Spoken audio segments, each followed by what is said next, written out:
نبی اکرم صلی اللہ علیہ وسلم فرما رہے اور کہہ رہے ہیں کہ اللہ کے رسول فرما رہے اور کہہ رہے ہیں، آپ دعا دے رہے اور کہہ رہے ہیں، اے اللہ میری امت کے لیے صبح کے وقت میں برکت عطا فرما، اے اللہ میری امت کے لیے صبح کے وقت میں برکت عطا فرما۔ اور جب آپ صلی اللہ علیہ وسلم کو کوئی سریہ یا لشکر روانہ کرنا ہوتا تو آپ دن کے ابتدائی حصے میں اس کو روانہ کرتے۔ وہ صحابی جس نے روایت کی حدیث، ان کا نام سخر غامدی ہے، یاد رکھیے۔ میں نے صبح صبح اٹھ کے تجارت کرنا شروع کر دی جب سے یہ حدیث سنا میں نے، اور اللہ تعالیٰ نے میرے کو مالدار بنا دیا، چونکہ اللہ کے رسول نے اس امت کی صبح میں برکت کی دعا کی ہے۔ ہماری صبح چونکہ لیٹ نائٹس ہو رہے ہیں تو مارننگ لیٹ ہو رہی ہے، بزنس لیٹ ہو رہے ہیں، کام لیٹ شروع ہو رہے ہیں، کالج اسکول لیٹ جا رہے ہیں، پڑھائی صحیح سے نہیں ہو رہی، کالج اسکول میں بچے سو رہے ہیں، گھر پہ مائیں سو رہی ہے، آفس کے اندر باپ جا کے سو رہا ہے، سب سوتے پڑے ہیں اور فریش ہو رہے تھوڑے ظہر کے بعد تھوڑا سا چیزیں تدابیر ہے حفاظت کے لیے، ٹھیک ہے۔ آئیے دوسرا پوائنٹ، دوسری چیز جو حفاظت کے لیے ہم دیکھیں گے کہ مصیبت آنے سے پہلے ہم کیا کریں یا نہ ہے اس کے لیے کیا کریں، وہ ہے حدیث اس طرح سے ہے جو کہ جامع ترمذی کی اور ابو داؤد میں روایت آتی ہے، اور عبداللہ بن خبیب رضی اللہ عنہ اس حدیث کے راوی، وہ فرماتے اور کہتے ہیں کہ میں نے اللہ کے رسول صلی اللہ علیہ وسلم سے عرض کیا کہ اللہ کے رسول صلی اللہ علیہ وسلم میں کیا پڑھوں اپنی حفاظت کے لیے، مطلب اپنی حفاظت کے لیے، مصیبتوں کو ٹالنے کے لیے، پریشانیوں سے بچنے کے لیے میں کیا پڑھوں میں؟ تو نبی اکرم صلی اللہ علیہ وسلم کو حل دے رہے ہیں، کیا پڑھنا ہے تم کو اپنی حفاظت کے لیے، مصیبت اور پریشانی سے بچنے کے لیے، اور اتنی چھوٹی چھوٹی دعائیں ہیں نا سبحان اللہ، لیکن ہم یہ نہیں کرتے ہیں۔ اگر کوئی ڈاکٹر بولے آپ کو اللہ نہ کرے شوگر ہو گئی، بی پی ہو گیا، صبح ایک دوا لے لیجئے، شام ایک دوا لیجئے، چھوٹی سی ہے، کتنا پابندی سے بیٹھ کے، حالانکہ کڑوی ہے، مہنگی ہے، مشکل ہے، جان پر آتا نہیں، دل بولتا کھانا، برابر ٹائم لے رہے، اس لیے کہ پھر بی پی اور شوگر کنٹرول میں لانا ہے۔ لیکن اگر ہم وہی کہیں کہ مصیبت، آفتیں، بلائیں، پریشانیاں، مشکلوں کو دور کرنا ہے تو کنٹرول کے لیے ایک اذکار ہے، نہ پیسہ جاتا ہے، نہ کوئی صرف منہ کھولنا ہے نا، لیکن وہ نہیں ہوتا۔ آئیے تو انہوں نے کہا اللہ کے رسول صبح اور شام کے معاملے میں کیا پڑھوں، مطلب حفاظت کے لیے کیا پڑھوں؟ تو نبی اکرم صلی اللہ علیہ وسلم کو فرماتے اور کہتے ہیں ہر صبح اور شام 3 مرتبہ تم یہ پڑھو، کیا پڑھو؟ قل هو اللہ احد 3 بار، صبح اور شام، شام سمجھتے نا، رات نہیں، مغرب شام کا وقت ہے، اور صبح مطلب فجر کے بعد، تو اب کبھی بھی صبح اور شام یہ پڑھو تم، کیا پڑھو؟ 3 مرتبہ قل هو اللہ احد پڑھو، پھر فرمایا 3 مرتبہ قل اعوذ برب الفلق پڑھو، پھر فرمایا 3 مرتبہ قل اعوذ برب الناس پڑھو۔ سورہ قل مطلب تینوں سورے ایک ساتھ آتے ہیں قرآن میں، 112 نمبر کا سورہ، 113 نمبر کا سورہ، 114 نمبر کا سورہ۔ ان 3 صورتوں کو آپ صلی اللہ علیہ وسلم فرما رہے ہیں، ان 3 صورتوں کو تم پڑھیں تو آپ کو ہر وقت پریشانی والی چیز سے اللہ تعالیٰ بچانے کے لیے کافی۔ وہ پوچھ رہے ہیں میں کیا کروں، مصیبت پریشانی آفت کوئی آ جائے تو آپ صلی اللہ علیہ وسلم سلوشن پیش کریں۔ سلوشن یہ ہے کہ صبح اور شام 3 مرتبہ سورہ اخلاص، سورہ فلق، سورہ ناس پڑھا کرو، یہ تمہارے لیے کافی ہو جائیں گا، مصیبتوں کے لیے، پریشانیوں کے لیے، مشکلوں کے لیے کافی ہو جائیں گا۔ اور اس کے تعلق سے یاد رکھیے ہم اتنی لاپرواہی برتتے ہیں، حالانکہ کتنے چھوٹے سورے ہیں، کتنے عام ہیں، تقریباً سب کو یاد ہوتے ہیں، لیکن یہ ہم سے نہیں ہوتا، ہاں کوئی مصیبت آ گئی اور کوئی کہے ایک ٹانگ پہ کھڑے رہ کر 11 بار سورہ یاسین پر برابر کر رہے ہیں، آدھی رات کو چھت پہ جا کر ایک ٹانگ پہ کھڑے رہ کے سورہ یاسین 11 بار پڑھو، حالانکہ 8 پہ 10 بار میں نیچے گر کے پڑھتے، دوسرا بار بھی ٹوٹ جاتا جو اچھا تھا، وہ سب کریں گے، دوسرے دن آ رہے پیر ٹوٹ، کیا بات ہے، تم کسی کو بول نہیں سکتے کہ ایک پیر پہ کھڑے ہو تو گرے دوسرا بھی ٹوٹ گیا، وہ نہیں بولتے، وہ برابر کریں گے۔ آنے کے بعد 21 دن تک سورہ یاسین کو آپ یہ پڑھو، حالانکہ ثابت نہیں ہے، پورے قرآن کو الٹا پڑھنا شروع کرو، وہ بھی ہم کریں گے۔ کتنا سلوشن، کتنا آسان ہے، 1 سورہ، 2 سورے اور 3 سورے، کتنی آیتیں ہو رہی ہیں، کتنی چھوٹی آیتیں، قل هو اللہ احد ہو گئی ایک آیت، اللہ الصمد لم یلد ولم یولد ولم یکن له 4 آیت، چلو ماشاءاللہ ہو گئی، 4 آیتوں کو 3 بار بول تو کتنے بار ہو رہا، 12 آیت۔ یہ اتنے کم جملے ہیں کہ اس سے کئی گنا، کئی درجے زیادہ جملے میں اور آپ بولتے ہیں دن بھر میں، بات کرنے کی شکل میں، بیوی سے، بچوں سے، پڑوسیوں سے، باس سے، کسٹمر سے، صبح شام 3 مرتبہ پڑھنا ہے، اور 3 مرتبہ پڑھ کے فنش، آپ نے اپنے آپ کو محفوظ کر لیا۔ صحابی کیا فرما رہے کہ میں کیا کروں حفاظت کے لیے، آپ صلی اللہ علیہ وسلم کیا سلوشن دے رہے، تم یہ 3 چیزیں صبح اور شام پڑھ لو، مطلب 3 بار 3 سوروں کو صبح اور شام پڑھنا ہے، تو گویا 3 بار 3 سورے، دن میں تو 9 اور شام میں 9، اتنے سورے پڑھنا ہے۔ اور اس کے بعد یہ ہوں گا، آپ صلی اللہ علیہ وسلم فرماتے ہیں کہ 3 مرتبہ پڑھو اور پڑھیں تو آپ کو ہر آفت و پریشانی والی چیز سے بچانے کے لیے یہ کافی ہے۔ اور نبی اکرم صلی اللہ علیہ وسلم کی حدیث بھی ہے سورت کے تعلق سے، سورہ فلق اور سورہ ناس کے تعلق سے، آپ نے فرمایا ان 2 صورتوں سے بہتر پناہ مانگنے والی کوئی صورت نہیں، ان 2 صورتوں میں۔ آپ صلی اللہ علیہ وسلم بیمار ہوئے، خود پڑھتے تھے سورہ فلق سورہ ناس، بخار آیا جو آپ کا آخر مرض تھا، خود نہ پڑھ سکے تو کیا کہا اپنی زوجہ محترمہ سے، عائشہ رضی اللہ عنہا سے، تم پڑھ کے دم کرو۔ نبی اکرم صلی اللہ علیہ وسلم پہلے کچھ دعائیں پڑھا کرتے تھے، حسن اور حسین کو نظر نہ لگے، بولے نظر بد، جب سورہ فلق سورہ ناس آئی، صحابہ بولتے وہ آپ نے دعائیں چھوڑ کے سورہ فلق سورہ ناس پڑھ کے دم کرنا شروع کیا، تو بخار آیا، بیمار ہوئے تو آپ نے یہ پڑھا، بچوں کو نظر نہ لگے تو آپ نے یہ صورتیں پڑھی، آندھی اور طوفان آتی تب بھی آپ یہ 2 صورتیں پڑھتے، آندھی اور طوفان آ گئی سفر میں، قل اعوذ برب الفلق اور قل اعوذ برب الناس آپ تلاوت کرتے، آندھی اور طوفان۔ جادو ہوا تو جادو کا علاج اسی سے کیا گیا، سورہ فلق اور سورہ ناس۔ کتنی عظیم صورت، کتنی اہم صورتیں، لیکن معوذتین انہیں کہا جاتا ہے۔ لیکن ان صورتوں کے تعلق سے ہمارا رویہ کیا ہے مجھے زیادہ بتانے کی ضرورت نہیں ہے۔ ہمارا معاملہ دین کے معاملے میں کیسا ہے؟ سب کچھ دنیاوی کرنے کے بعد پھر دیکھیں گے اسلامک سلوشن کیا، اصول کیا ہونا چاہیے۔ سب کچھ دینی کرنے کے بعد ہم سوچیں گے پھر دنیا کے اعتبار سے کیا کرنا چاہیے، اسلام نے کیا سلوشن کیا پہلے وہ چیک کر لیتے ہیں، پھر سلوشن دیکھیں گے دنیا میں کیا ہے۔ ہمارا معاملہ کیا ہے؟ سب کچھ دنیاوی۔ کسی کو بخار آیا بچے کو تو پہلے کیا کرتے ہیں؟ بخار آتی بھاگ کے تھرمامیٹر لاتے ہیں، جبکہ کیا کرنا چاہیے تھا؟ سورہ فلق سورہ ناس پڑھ کے دم کرنا چاہیے۔ اچھا مار لگا تو ہم سب سے پہلے کیا کرتے ہیں؟ یا تو زخم ہوا تو بینڈیڈ لگانے کے لیے بھاگ رہے ہیں، یا پھر کوئی اسپرے مارنے کے لیے تاکہ وہ درد وہ تکلیف دور ہو جائے، یہ کر رہے نا۔ جبکہ حدیث میں کیا آتا ہے؟ جب کسی کو مار لگے تکلیف ہو تو اس جگہ ہاتھ رکھ کے کیا پڑھے؟ وہ 3 بار بسم اللہ پڑھ لے، یہ اس کے لیے کافی ہو۔ علاج بھی کرنا ہے لیکن پہلے بسم اللہ پڑھنا 3، تو اس چیز میں کیا ہوں گی؟ رفاقت، ڈھیل، آسانی ہو جائے۔ ہم کیا کرتے ہیں؟ پہلے اللہ کا ذکر چھوڑ کے ارے باپ رے، ارے ماں گے بخار آ گیا اس کو، تو ہے نا، ارے باپ رے کتنا بخار آ گیا اس کو۔ اللہ کا ذکر چھوڑ کر ماں اور باپ کو یاد کر، جبکہ دونوں کچھ بھی کام نہیں آئیں گے مصیبت۔ انسان کبھی تو سامنے کھڑا ہوتا ہے لیکن کچھ نہیں کر پاتا اپنے بچوں کے لیے، کیا کر سکتا؟ نہیں کر سکتا، اس کے بس میں نہیں۔ تو جو کر سکتا ہے وہ ذات کو چھوڑ کر جو نہیں کر سکتے ان کو یاد کرنے میں کوئی فائدہ نہیں آتا۔ سمجھ رہے ہیں بات کو؟ تو یہ عادی ہم بنا لیں۔ یہ دوسری چیز تھی، پہلے ہم نے رات کی حفاظت دیکھ لی، اب ہم نے کیا حفاظت دیکھی؟ صبح اور شام کی حفاظت دیکھ لی۔ صبح اور شام پڑھنے سے کیا ہوتا ہے؟ سارا دن مصیبت پریشانی سے آپ سیف گارڈ ہو گئے۔ چلیے آگے بڑھتے ہیں۔ نبی اکرم صلی اللہ علیہ وسلم نے فرمایا اور کہا، 7 ہلاک کر دینے والے گناہوں سے اجتناب کرو۔ ایسے گناہ جو ہلاک کر دیتے ہیں، برباد کر دیتے ہیں کہ انسان کو، ایسے گناہوں سے بچو۔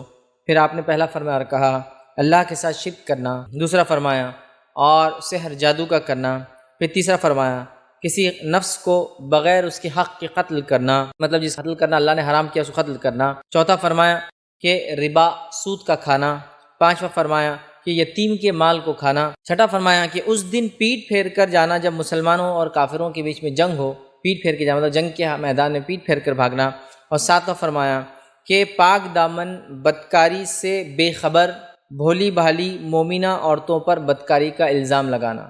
پاک دامن عورتیں جو بھولی بھالی ہے، جن کے ذہن میں بدکاری کا کوئی خیال بھی نہیں ہے، ان کے اوپر بدکاری کا الزام لگانا۔ تو یہ 7 گناہ نبی اکرم صلی اللہ علیہ وسلم نے ایک ہی حدیث میں گنوائے، بترتیب گنوائے، اور کہا 7 ہلاک کر دینے والے گناہوں سے بچو۔ ویسے تو عمومی اعتبار سے گناہوں سے یوں ہی بچنا چاہیے، چاہے وہ چھوٹے ہو چاہے بڑے ہو، جس کے بارے میں ہلاک کرنے کے الفاظ آئے ہو نہ آئے ہو، لیکن بچنا تو گناہوں سے چاہیے، اور ہمیں اللہ کی کتاب اور رسول صلی اللہ علیہ وسلم کی سنت پر چلنا چاہیے۔ لیکن اس کے باوجود بھی کچھ گناہ ایسے خاص ہوتے ہیں، کچھ برائیاں ایسی خاص ہوتی ہیں جن کے تعلق سے وضاحت کی جاتی ہے کہ بھائی ان سے تو بچنے کی پوری کوشش کرو، لیکن اس کا ہرگز یہ مطلب نہیں ہے کہ دیگر چیزیں کر سکتے یہ مت کرو، لیکن یہ معنی ہے کہ دیگر گناہوں سے بچتے ہیں ان سے اور زیادہ بچو۔ اب ہوتا یوں ہے کہ جب گناہ کی بات کی جاتی ہے تو عموماً لوگ یہ سوچتے ہیں کہ یار گناہ کے بارے میں جب بات کی جاتی ہے تو کاش ہم اس لیکچر میں نہ آئے ہوتے، کاش ہم نے نہ سنا ہوتا تو کتنا فائدہ ہو جاتا تھا، کیونکہ سنے تو اب کیا کرنا پڑے گا؟ عمل کرنا پڑے گا۔ جب تک ہم کو معلوم نہیں تھا، جب تک ہم نے سنا نہیں تھا تو ہم بچ جائیں گے۔ تو دیکھیے کچھ چیزوں میں تو یہ کہا جا سکتا ہے کہ اگر کچھ چیزوں کا علم نہ ہو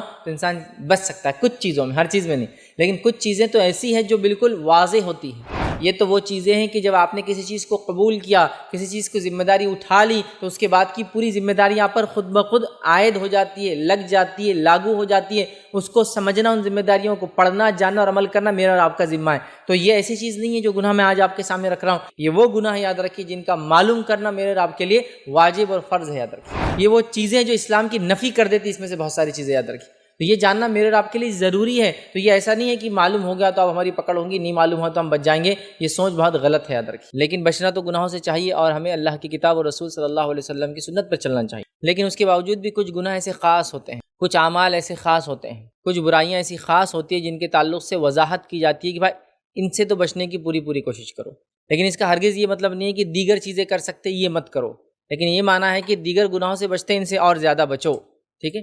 تو 7 ایسے اعمال جو ہلاک کرنے والے ہیں، جو ایک ہی حدیث میں نبی اکرم صلی اللہ علیہ وسلم نے بتائے، وہ اعمال آج میں آپ کے سامنے رکھنے کی کوشش کروں گا، یا وہ گناہ آپ کے سامنے رکھنے کی کوشش کروں گا جو ہلاکتیں اور بربادیاں دنیا کے اندر لاتے ہیں، اور اگر انسان بغیر توبہ کیے کہ ان پر گزر جائے، زندگی گزار دے، پھر تو ظاہر سی بات ہے اس کے لیے بہت بڑی ہلاکت ہے آخرت میں جہنم کے اعتبار سے۔ تو آئیے وہ کون سے گناہ ہیں، وہ گناہ 7 آپ کے سامنے رکھتا ہوں۔ یہ گناہ یاد رکھیے ایک ہی حدیث کے اندر ایک ساتھ آتے ہیں، اور یہ حدیث جو ہے صحیح بخاری اور صحیح مسلم کی ہے۔ جس میں نبی اکرم صلی اللہ علیہ وسلم نے فرمایا اور یہ کہا، ابو ہریرہ رضی اللہ عنہ اس کے راوی اور فرماتے اور کہتے ہیں کہ نبی اکرم صلی اللہ علیہ وسلم نے فرمایا اور کہا کہ 7 ہلاک کر دینے والے جو ہے گناہوں سے جو ہے اجتناب کرو، ایسے گناہ جو ہلاک کر دیتے ہیں، برباد کر دیتے ہیں کہ انسان کو، ایسے گناہوں سے بچو۔ پھر آپ نے پہلا فرمایا اور کہا اللہ کے ساتھ شرک کرنا، دوسرا فرمایا اور سحر جادو کا کرنا، پھر تیسرا فرمایا کسی نفس کو بغیر اس کے حق کے قتل کرنا، مطلب جس قتل کرنا اللہ نے حرام کیا اس کو قتل کرنا، چوتھا فرمایا کہ ربا سود کا کھانا، پانچواں فرمایا کہ یتیم کے مال کو کھانا، چھٹا فرمایا کہ اس دن پیٹ پھیر کر جانا جب مسلمانوں اور کافروں کے بیچ میں جنگ ہو، پیٹ پھیر کے جانا مطلب جنگ کے میدان میں پیٹ پھیر کر بھاگنا، اور ساتواں فرمایا کہ پاک دامن بدکاری سے بے خبر بھولی بھالی مومنہ عورتوں پر بدکاری کا الزام لگانا۔ پاک دامن عورتیں جو بھولی بھالی ہے، جن کے ذہن میں بدکاری کا کوئی خیال بھی نہیں ہے، ان کے اوپر بدکاری کا الزام لگانا۔ تو یہ 7 گناہ نبی اکرم صلی اللہ علیہ وسلم نے ایک ہی حدیث میں گنوائے، بترتیب گنوائے اور کہا 7 ہلاک کر دینے والے گناہوں سے بچو۔ ترتیب کے اعتبار سے جو سب سے پہلا لفظ آپ نے ادا کیا شرک، یہ سب سے بڑا گناہ ہے، یاد رکھیے، یہ سب سے بڑا گناہ ہے۔ پھر اس کے بعد آپ نے سحر کا ذکر کیا، یہ کفر ہے، یاد رکھیے، اور اس کے اندر کیے جانے والے اعمال انسان کو شرک تک لے جاتے ہیں۔ اس کے بعد نبی اکرم صلی اللہ علیہ وسلم نے جو نفس کو قتل کرنے کا عملہ کیا، یہ بندوں کے معاملات میں سب سے بڑا جرم ہے اگر انسان کرتا ہے تو۔ اس کے بعد جو چوتھا آپ نے کہا کہ جو ہے ربا، یہ ربا ایک ایسی چیز ہے جس سے انسانیت ہلاک اور برباد ہوتی ہے، یاد رکھیے، فرد نہیں، سماج کے سماج ڈوبتے ہیں، ملک کے ملک ڈوبتے اور برباد ہوتے ہیں۔ پانچواں جو آپ نے گنوایا وہ یتیم کا مال، یہ ایک ذاتی مسئلہ اور ایک سماجی مسئلہ ہے۔ جس سماج کے اندر لوگ یتیم کا حق مارتے ہیں، جو کہ اس سماج کا کمزور فرد ہوتا ہے، تو ظاہر سی بات ہے وہ سماج آگے بڑھ نہیں سکتا۔ اللہ رب العزت ایسے سماج پر رحم نہیں کر سکتا جو اپنے ضعیف، چونکہ یتیم ایک ضعیف کمزور ہوتا ہے ایک طرح سے، یاد رکھیے، چاہے مالدار ہو، چاہے غریب ہو، چاہے لڑکا ہو، چاہے لڑکی ہو، وہ بہت جو ہے جس کو کہیں گے ایک طرح سے اس کے رائٹس کے اعتبار سے بڑا کمزور ہوتا ہے۔ اسی طرح چھٹا جو آپ نے گنوایا وہ ہے جنگ کے میدان میں پیٹ پھیر کر بھاگنا، اس سے اسلامی لشکر کو، مسلمانوں کی فوج کو بہت بڑا نقصان ہو سکتا ہے، یاد رکھیے۔ اور ساتواں جو آپ نے بیان کیا، یہ ایک ایسی چیز ہے جو انسان گناہ کر بیٹھتا ہے، کسی پر الزام لگا دینا، بھولی بھالی عورتوں پر زنا کا الزام لگا دینا، جس سے وہ الزام لگانے کی وجہ سے اس دنیا میں بھی جو ہے لعنت کا مستحق ہوتا ہے، اور آخرت میں اللہ رب العزت اس کو آگ میں ڈالیں گا چونکہ اس نے الزام لگایا۔ تو گویا 7 کے 7 گناہ بڑے ہلاک کر دینے والے ہیں، لیکن پہلا ترتیب کے اعتبار سے سب سے بڑا جرم اور سب سے بڑا گناہ ہے۔ دیگر انسانیت کے خلاف ہے، ذات کے خلاف ہے کسی کی، اپنے خلاف بھی کچھ گناہ یاد رکھیں، ٹھیک ہے۔ تو بہرحال آئیے ہم دیکھتے ہیں بترتیب ان گناہوں کو کہ یہ 7 گناہ کیا ہے اور اس سے ہم کو یاد رکھیے بچنا ہے۔ اب ہوتا یوں ہے کہ جب گناہ کی بات کی جاتی ہے تو عموماً لوگ یہ سوچتے ہیں کہ یار گناہ کے بارے میں جب بات کی جاتی ہے تو کاش ہم اس لیکچر میں نہ آئے ہوتے، کاش ہم نے نہ سنا ہوتا تو کتنا فائدہ ہو جاتا تھا، کیونکہ سنے تو اب کیا کرنا پڑے گا، عمل کرنا پڑے گا۔ جب تک ہم کو معلوم نہیں تھا، جب تک ہم نے سنا نہیں تھا تو ہم بچ جائیں گے۔ تو دیکھیے کچھ چیزوں میں تو یہ کہا جا سکتا ہے کہ اگر کچھ چیزوں کا علم نہ ہو تو انسان بچ سکتا ہے، کچھ چیزوں میں، ہر چیز میں نہیں، لیکن کچھ چیزیں تو ایسی ہیں جو بالکل واضح ہوتی ہیں، جیسا کہ اللہ کی توحید، اسی پہ تو دین اور ایمان ہے۔ نماز جو کہ فریضہ ہے، کوئی کہا اگر مجھے کاش توحید کا کوئی نہ بتاتا تو میں بچ جاتا، نماز کا کوئی نہ بتاتا تو مت جاتا، نہیں، یہ تو وہ چیزیں ہیں کہ جب آپ نے کسی چیز کو قبول کیا، کسی چیز کو ذمہ داری اٹھا لی، تو اس کے بعد کی پوری ذمہ داری آپ پر خود بخود عائد ہو جاتی ہے، لگ جاتی ہے، لاگو ہو جاتی ہے۔ اس کو سمجھنا، ان ذمہ داریوں کو پڑھنا، جاننا اور عمل کرنا میرا اور آپ کا ذمہ ہے۔ تو یہ ایسی چیز نہیں ہے جو گناہ میں آج آپ کے سامنے رکھ رہا ہوں کہ نہیں معلوم ہے تو شاید ہم بچ جائیں گے، معلوم ہو گئے تو ہماری پکڑ ہوں گی۔ یہ وہ گناہ یاد رکھیے جن کا معلوم کرنا میرے اور آپ کے لیے واجب اور فرض ہے، یاد رکھیے۔ یہ وہ چیزیں جو اسلام کی نفی کر دیتی، اس میں سے بہت ساری چیزیں یاد رکھیے۔ تو یہ جاننا میرے اور آپ کے لیے ضروری ہے۔ تو یہ ایسا نہیں ہے کہ معلوم ہو گیا تو اب ہماری پکڑ ہوگی، نہیں معلوم ہو تو ہم بچ جائیں گے، یہ سوچ بہت غلط ہے، یاد رکھیے۔ یہ سوچ کچھ اعمال میں ہو سکتا ہے، کچھ اعمال جو ایسے پیچیدہ مسائل ہو، جو واضح نہ ہو، جس میں خود اختلاف رائے پایا جاتا ہو، اور اس کے اندر ایک انسان کہے کہ مجھے معلوم ہی نہیں تھا ایسا ہے بول کر، تو ایک الگ بات ہے، لیکن یہ ایک دم واضح چیز ہے، یاد رکھیے۔ اور جب ایک انسان کسی چیز کو قبول کرتا ہے تو دیگر ذمہ داری بھی عائد ہوتی ہے، جبکہ وہ اس کے بارے میں بتاتا نہیں ہے یا اسے بتایا بھی نہیں جاتا۔ یہ بات اپنی جگہ ہے۔ مثال دیتا ہوں بات کو سمجھنے کے لیے۔ ایک انسان نکاح کرتا ہے، نکاح ظاہر سی بات ہے، نکاح سے پہلے وہ اکیلا ہوتا ہے، اس کی اپنی زندگی اس کے لیے ہوتی ہے، ٹھیک ہے، وہ منمانی زندگی جیتا ہے، مطلب اپنے اعتبار سے بس کھا لیا پی لیا، اچھا رہ لیا، گھوم لیا پھر لیا، کافی ہو جاتا ہے۔ لیکن جب وہ نکاح کرتا ہے تو بہت ساری ذمہ داریاں اس پہ عائد ہو جاتی ہے، لیکن نکاح کے اندر یہ ساری ذمہ داریوں میں سے کچھ بھی بتایا نہیں جاتا ہے، صرف یہ کہا جاتا ہے کہ نکاح میں تم نے اس کو قبول کیا، اور انسان بولتا ہاں قبول کیا، لیکن نکاح کے بعد بولے کوئی کہ بھائی آپ اس کو کھلاتے پلاتے نہیں، تو کہاں اس میں نکاح میں تھوڑی بولے تمہیں کچھ کو کھلانا پلانا، پر نکاح کے بعد آپ اس کا خیال نہیں رکھتے ہو، اسے پیسہ نہیں خرچ کرتے ہو، اس کی بال بچوں کا مجھے تھوڑی بتایا گیا تھا، مجھے تو بولتے قبول کیا تو میں نے کر لیا، لیکن یہ ساری ذمہ داریاں اس کے پیچھے آلریڈی لاگو ہوتی ہے۔ یہ اس انسان نے ایکسیپٹ کرنے سے پہلے جاننا چاہیے کہ جو میں ریلیشن شپ میں جا رہا ہوں،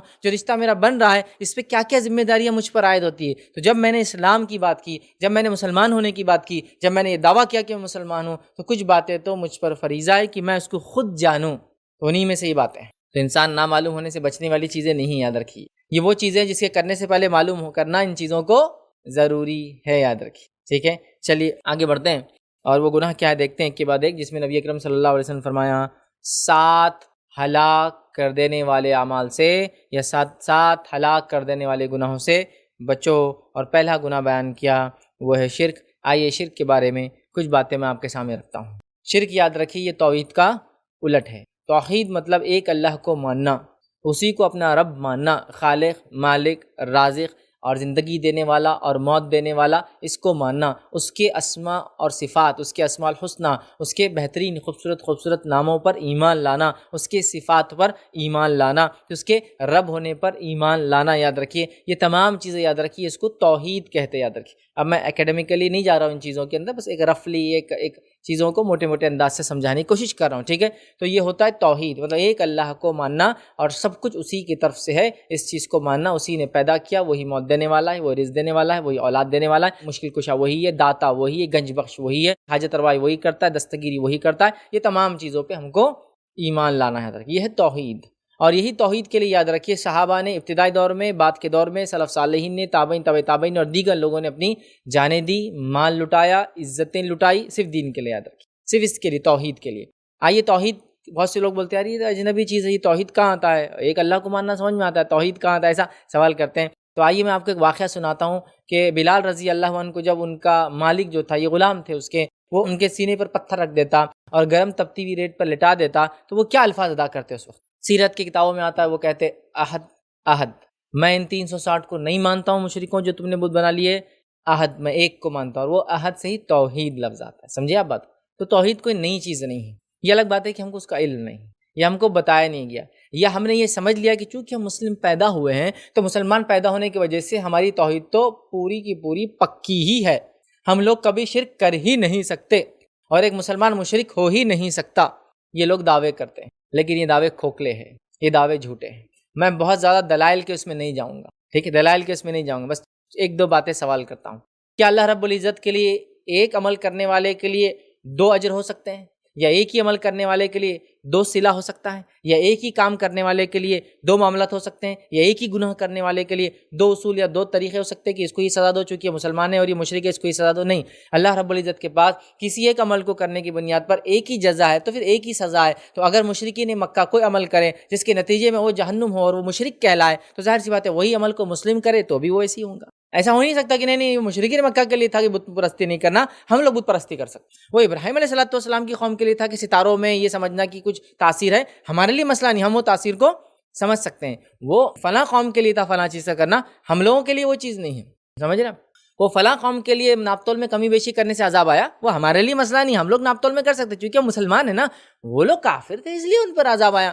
نہیں وہ قوم کے لیے تھا کہ فلاں عمل کرے جنسی اعتبار سے تو وہ گناہ کا عمل تھا، ہم لوگوں کے اعتبار سے حلال عمل ہم کر سکتے ہیں، ایسا نہیں ہو سکتا۔ تو رب العزت نے جب کسی قوم نے گناہ کیا تو اس کو عذاب دیا، تو وہی گناہ اگر ہم کریں گے تو قادر ہے کہ ہم کو وہی سزا دے، سمجھ رہا بات کو؟ اگر اتنی بات سمجھ لے تو بات میں سمجھتا ہوں واضح ہو جائیں گے۔ مشرکین مکہ نے جو ان کا شرک تھا وہ کیا کرتے تھے؟ بتوں کی عبادت کرتے تھے، اور جو بت انہوں نے بنا رکھے تھے وہ ہر دن کے اعتبار سے کچھ بت تھے، یا ایک بت تھا، اور کم و بیش 360 ان کے پاس بت تھے، ٹھیک ہے۔ لیکن ان کا یہ عقیدہ تھا، یہ مانیتا تھی، یہ بیلیف تھی، اور یہ ایمان تھا ان کا کہ سب سے بڑا جو ہے، سب سے اعلیٰ، سب سے افضل، سب سے اونچا، سب سے عرفہ اور سب سے بلند اور بالا ذات اللہ کی ہے۔ لیکن اللہ کے بعد اللہ کے نام اور صفات سے انہوں نے بہت سارے بت اور کچھ نیک لوگوں کو انہوں نے اپنا معبود بنا لیا تھا۔ اس کے پیچھے ان کا کیا عقیدہ تھا وہ بھی قرآن نے بیان کیا۔ اللہ کے نام مثال کے طور پہ العزیٰ کو انہوں نے بت بنایا تھا، جو کہ اللہ رب العزت کی صفت العزیز کے نام پر انہوں نے بنایا تھا۔ ایک بت انہوں نے المنات بنا دیا تھا، جو کہ اللہ رب العزت کی صفت المنان سے انہوں نے بنا دیا تھا۔ تو مختلف بت انہوں نے بنائے تھے، لیکن وہ بھی اللہ کے نام اور صفات پہ انہوں نے بنا دیے تھے، اور کچھ نیک لوگوں کے بت انہوں نے بنا دیے تھے۔ عقیدہ کیا تھا وہ سن لیجیے۔ ان کا عقیدہ تھا، جب ان سے پوچھا گیا یہ جو کرتے ہو ایک ایک دن کچھ پروگرام کرتے ہو، ان کا دن مناتے ہو، یہ حج میں آتے ہیں تو سب اپنے اپنے بتوں کو نکالتے تھے خانہ کعبہ میں، اور اندر جو اور باہر جو رہتے تھے، اور ان کا ایک ایک دن مناتے تھے، یا کچھ پروگرامز ان کے لیے کرتے تھے، ان کے لیے چڑھاوے چڑھاتے تھے، نظریں کرتے تھے، منتیں مانگتے تھے، مرادیں کرتے تھے، اور یہ بت ہڈی کے، لکڑی کے، پتھر کے، مٹی کے، آٹے کے، وغیرہ وغیرہ چیزوں کے انہوں نے بنا رکھے تھے۔ جب ان سے پوچھا جاتا یہ سب چیزیں کیوں کرتے ہو ان لوگوں کے لیے، تو انہوں نے جو جواب دیا، جو قرآن نے نقل کیا، قرآن نے کہا ما نعبدہم، یہ چیزیں جو ہم کرتے ہیں عبادت تھوڑی ہے ان کی، الا لیقربونا الی اللہ زلفیٰ، لیکن یہ جو کچھ ہم عمل کرتے ہیں وہ اس لیے کرتے ہیں کہ ہم اس کو اللہ سے کیا کرے، قریب کر دے۔ تو گویا مشرکین مکہ بھی 360 میں سے کسی کو بھی یہ نہیں مانتے تھے کہ یہ حاجت روائی کرتا ہے، یہ مشکل کشائی کرتا ہے، یہ رب ہے۔ وہ یہ کہتے تھے یہ بت کے سامنے ہم جو کچھ چڑھاوا چڑھاتے ہیں، نیاز، منتیں، مرادیں کرتے ہیں، یہ صرف ہمارا کام یہ کرتے ہیں کہ اللہ سے ہم کو کیا کرتے ہیں، نزدیک کرتے ہیں۔ اس بیسس پہ، اس ایمان کی وجہ سے، اس عقیدے کی وجہ سے کیا کہلائے، مشرکین مکہ، سمجھا، اس کی وجہ سے مشرکین مکہ کہلائے۔ اب بتائیے یہی عمل ہم کریں تو کیا ہم مومن ہو سکتے ہیں؟ پھر ہم بھی یہ سوچیں کہ چونکہ ان کی یہ سوچ تھی کہ اللہ سیدھے نہیں سنتا، لہٰذا وہ اس سے قریب ہونے کے لیے وسائل اور وسیلے ڈھونڈتے۔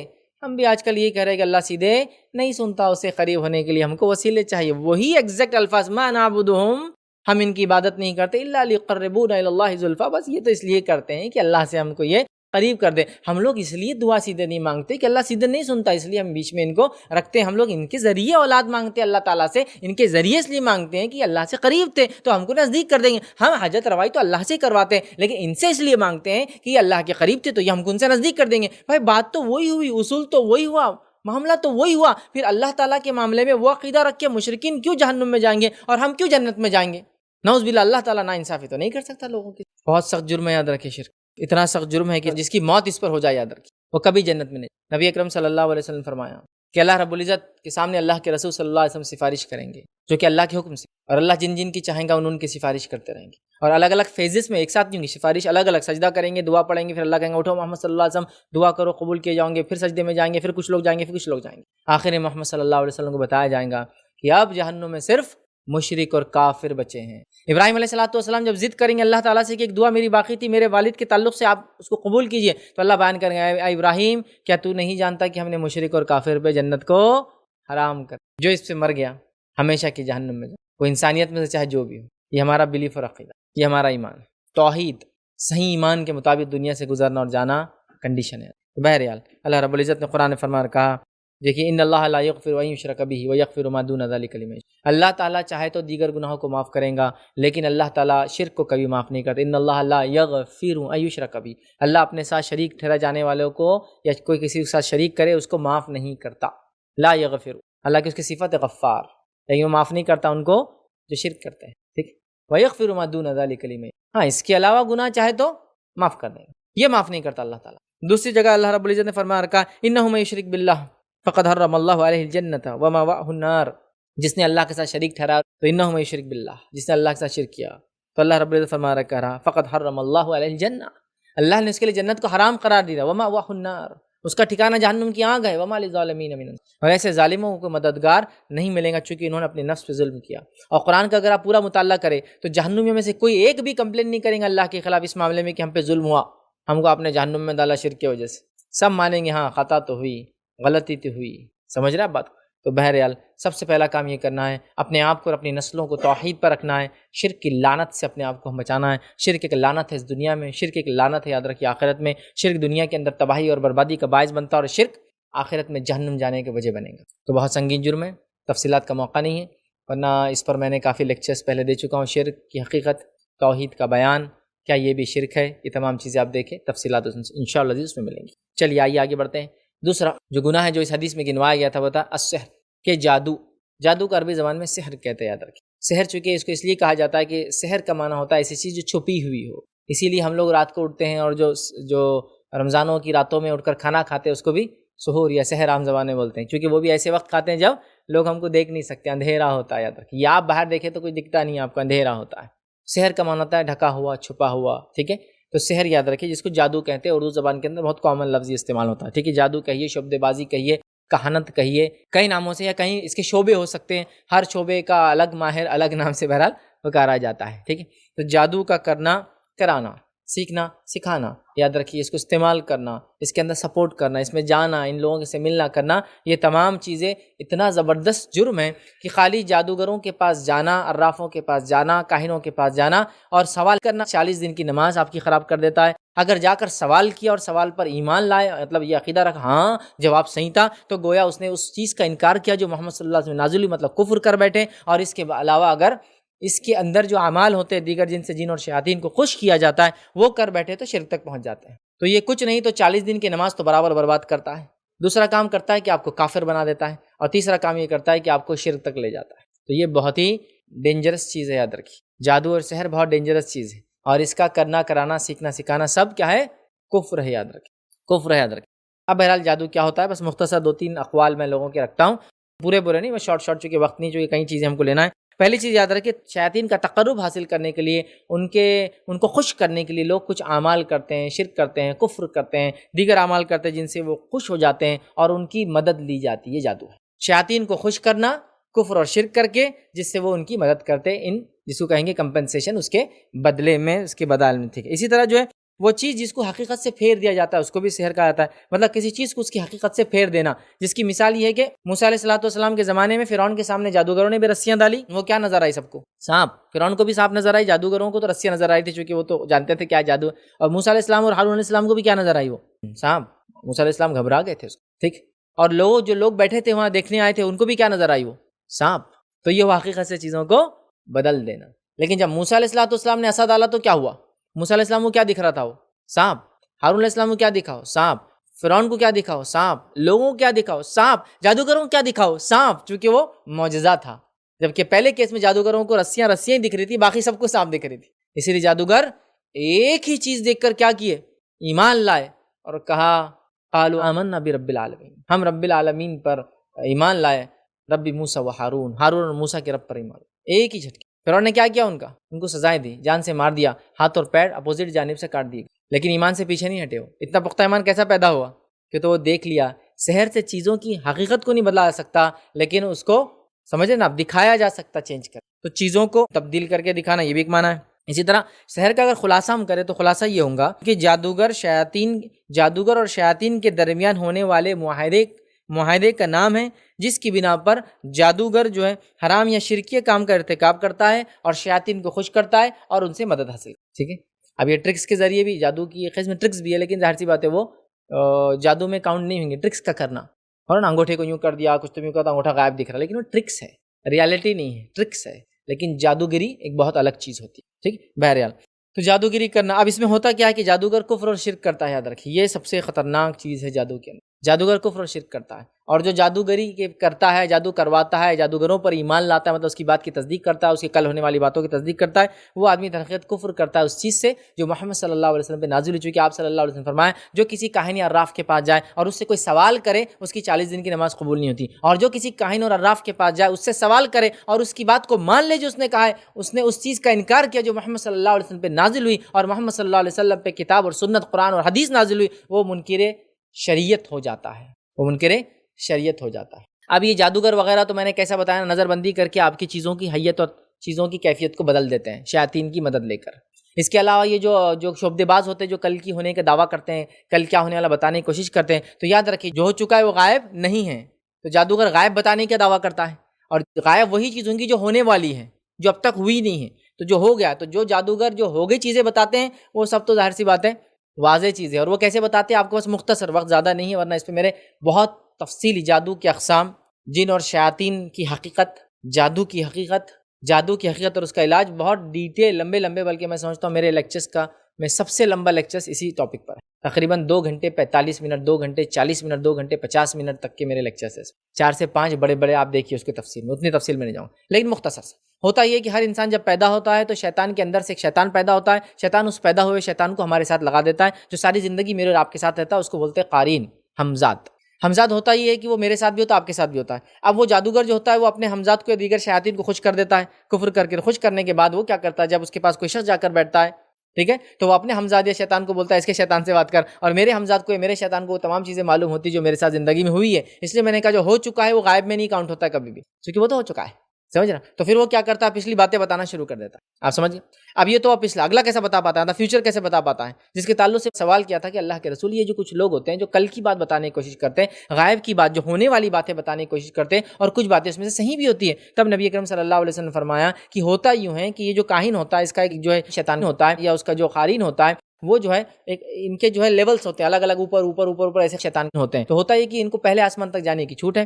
جب فرشتے آپس میں ڈسکس کرتے ہیں کہ اللہ تعالیٰ نے اس بندے کے ساتھ کیا فیصلہ کیا ہے، تو یہ سن لیتا ہے اور سنتے ہی نیچے والے کو بولتا ہے، لیکن بولنے سے پہلے مطلب اس کے بولنے کے فوراً بعد اس کو ایک آنکھ کا انگارہ مار دیا جاتا ہے، لیکن وہ نیچے والے کو بول دیتا ہے، اس کا نیچے والا اس کے نیچے والے کو، اس کے نیچے والا اس کے نیچے والے کو، حتیٰ کہ وہ نیچے والا سب سے نیچے والا اس کے قارین کو، اور قارین پھر کاہن کے کان میں بات ڈالتا ہے. لیکن یہ ایک سچ کو 100 جھوٹ کے ساتھ ملا کے ڈالتا ہے، جو کہ وہ جو آدمی ہوتا ہے نا شبد باز، وہ پھر آپ سے نکلواتا ہے، آپ کی سائیکلوجی سے کھیل کر کے وہ سب کر لیتا ہے جیسے. تو ایک سچ ہوتا ہے لیکن جو فرشتوں سے سن کے آتے ہیں. تو یہ بھی غائب نہیں ہے، یہ وہ چیزیں ہیں جو غائب کی دے دی گئی فرشتوں کو کہ اب جا کے لاگو کر دو لوگوں کی زندگی میں. فیصلے ہوتے ہیں نا ڈیلی کے ڈیلی فیصلے، وہاں سے چرا لیتا ہے. تو یہ ہو گیا. آگے کیسے بتاتا ہے. اب یہ لوگ دل کی بات کیسے بتاتے ہیں. بہت سارے لوگ بولتے رہے وہ ایک کے پاس ہم گئے تھے، فیض آپ کا لیکچر سنے اور ہمارے گھر والوں نے لے کے چلے گئے. جب وہاں گئے تو ہم دل میں برا بھلا بولنے لگے تو انہوں نے بولے بیٹے ایسا نہیں بولتے، ایسا نہیں بولتے، گالیاں نہیں دیتے ایسا. تو ایک دم ارے ان کو کیسا معلوم ہوگا دل میں ہم گالیاں دے رہے.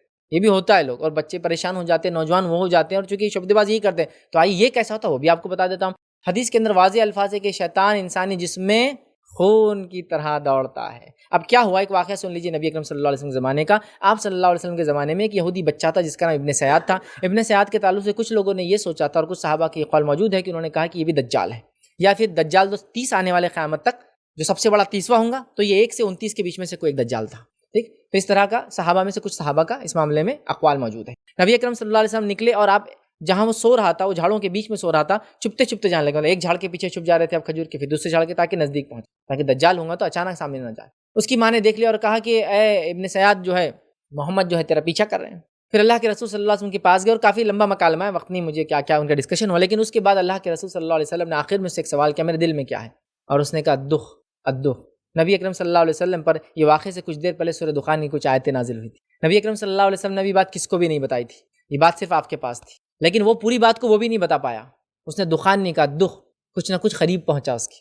سمجھ رہے آپ بات؟ تو پتہ چلا یہ دل کی باتیں بھی کچھ حد تک بتا سکتے ہیں. تو آپ ڈرنا نہیں سمجھ، یہ سب شبد بازی، یہ سب کفریہ کام ہے. ٹھیک. اللہ رب العزت نے کیا بیان کیا قرآن کے اندر یاد رکھی. میں نے تو یہ چند جملوں میں چند حدیثوں کے سب ملا کر میں نے اکثر باتیں آپ کے سامنے رکھ دی. پچھلی باتیں کیسی بتاتی، اگلی باتیں کیسی بتاتے، دل کی بات کیسے بتاتے. اب آئیے اللہ رب العزت نے قرآن کے اندر کیا کہا. اور جادو کے تعلق سے بات یاد رکھیے، جادو اثر رکھتا ہے. یہ جسمانی اثر بھی رکھتا ہے، ذہنی اثر بھی رکھتا ہے، سائیکلوجیکل بھی اس کا اثر ہے، اور فزیکل اس کا اثر بھی ہو سکتا ہے. فزیکل اثر جن اور شیاطین تکلیف دے کر آپ کو کر سکتے ہیں. سائیکلوجیکل اثر وہ آپ کے مائنڈ کو امبیلنس کر سکتے ہیں، اندر کے کیمیکلز کو امبیلنس کر سکتے ہیں، اور بہت ساری چیزیں بہرحال وہ کر سکتے ہیں. بیماریوں کی شکل بیماریاں دے سکتے ہیں، جس کے تعلق سے واضح دلائل احادیث کے اندر موجود ہیں. یاد رکھیے. اسی لیے حدیث میں اللہ کے رسول صلی اللہ علیہ وسلم فرمایا، جو شخص طاعون کے مرض کے اندر میری امت سے انتقال کرے گا وہ شہید کہلائے گا، کیونکہ طاعون شیطان کے ذریعے پھیلایا جاتا ہے. پچھلی امتوں کے لیے عذاب تھا، اس امت کے لیے عذاب نہیں ہوگا. جو اس میں مریں گا وہ شہید کہلائیں گا. ٹھیک ہے. تو چلیے آگے بڑھتے ہیں. اللہ رب العزت نے قرآن میں کیا فرمایا. سورہ بقرہ سورہ نمبر 2 آیت نمبر 102 میں اللہ فرماتا اور کہتا ہے، وَاتَّبَعُوا مَا تَتْلُو الشَّيَاطِينُ عَلَىٰ مُلْكِ سُلَيْمَانَ وَمَا كَفَرَ سُلَيْمَانُ وَلَٰكِنَّ الشَّيَاطِينَ كَفَرُوا يُعَلِّمُونَ النَّاسَ السِّحْرَ. اللہ نے فرمایا کہا کہ وہ لوگوں نے شیاطین کی اتباع کی جو سلیمان کے ملکیت میں شامل تھے، اور سلیمان نے کبھی کفر نہیں کیا، لیکن شیاطین تھے جو کفر کرتے تھے. کیسا کفر کرتے تھے؟ یعلمون الناس السحر، جادو سکھا کر کفر کرتے تھے. تو جادو کا سکھانا سیکھنا یہ کیا ہے؟ کفر ہے. یاد رکھیے. آپ کوئی سوال کریں گا پھر اللہ تعالیٰ نے جب یہ غلط تھا تو کیوں ہم کو دیا جادو؟ بھیجنا ہی نہیں تھا دنیا میں. دیکھیے اللہ رب العزت نے دنیا کو آزمائش بنایا، ٹیسٹ بنایا ہے. یہ ٹیسٹنگ گراؤنڈ ہے، اور ٹیسٹنگ گراؤنڈ میں ہر وہ چیز ہونا چاہیے جو ایک انسان کو عقیدہ، اس کے معاملات کو چھلکا دے. ایک گاڑی ہے جس کو کمپنی لانچ کرنا چاہتی ہے، لانچ کرنے سے پہلے کئی ہزار کلومیٹر اس کے ایک ڈیفائنڈ ایریا میں چلایا جاتا ہے، جس میں سب سے رفسٹ روڈ بنائے جاتے ہیں، جس میں سب سے ٹفسٹ حالات کریٹ کیا جاتا ہے، تاکہ وہ گاڑی کی ساری چیزوں کی آزمائش ہو جائے. تو ایک بندہ مومن جب دعویٰ کرتا ہے ایمان کا تو رب العزت اس کو آزماتا ہے. یہ بھی ایک آزمائش ہے. تو کوئی یہ کہنے جادو نہیں ہونا تھا یار اچھا ہوتا تھا، تو پھر آزمائشیں نہیں ہونا تھا تو پھر تو سبھی اچھے ہو جاتے تھے میرے بھائی. ٹھیک ہے. تو بہرحال یہ کفر ہے. یہ بات اس قرآنی آیت سے میں سمجھتا ہوں واضح ہو گئی. یاد رکھیے. ٹھیک ہے. اسی طرح جو ہے جادوگری وغیرہ تمام چیزیں یاد رکھیے بہت خطرناک ہے، ہلاک کرنے والی چیز ہے، دنیا کو ہلاک اور برباد کرنے والی چیز ہے.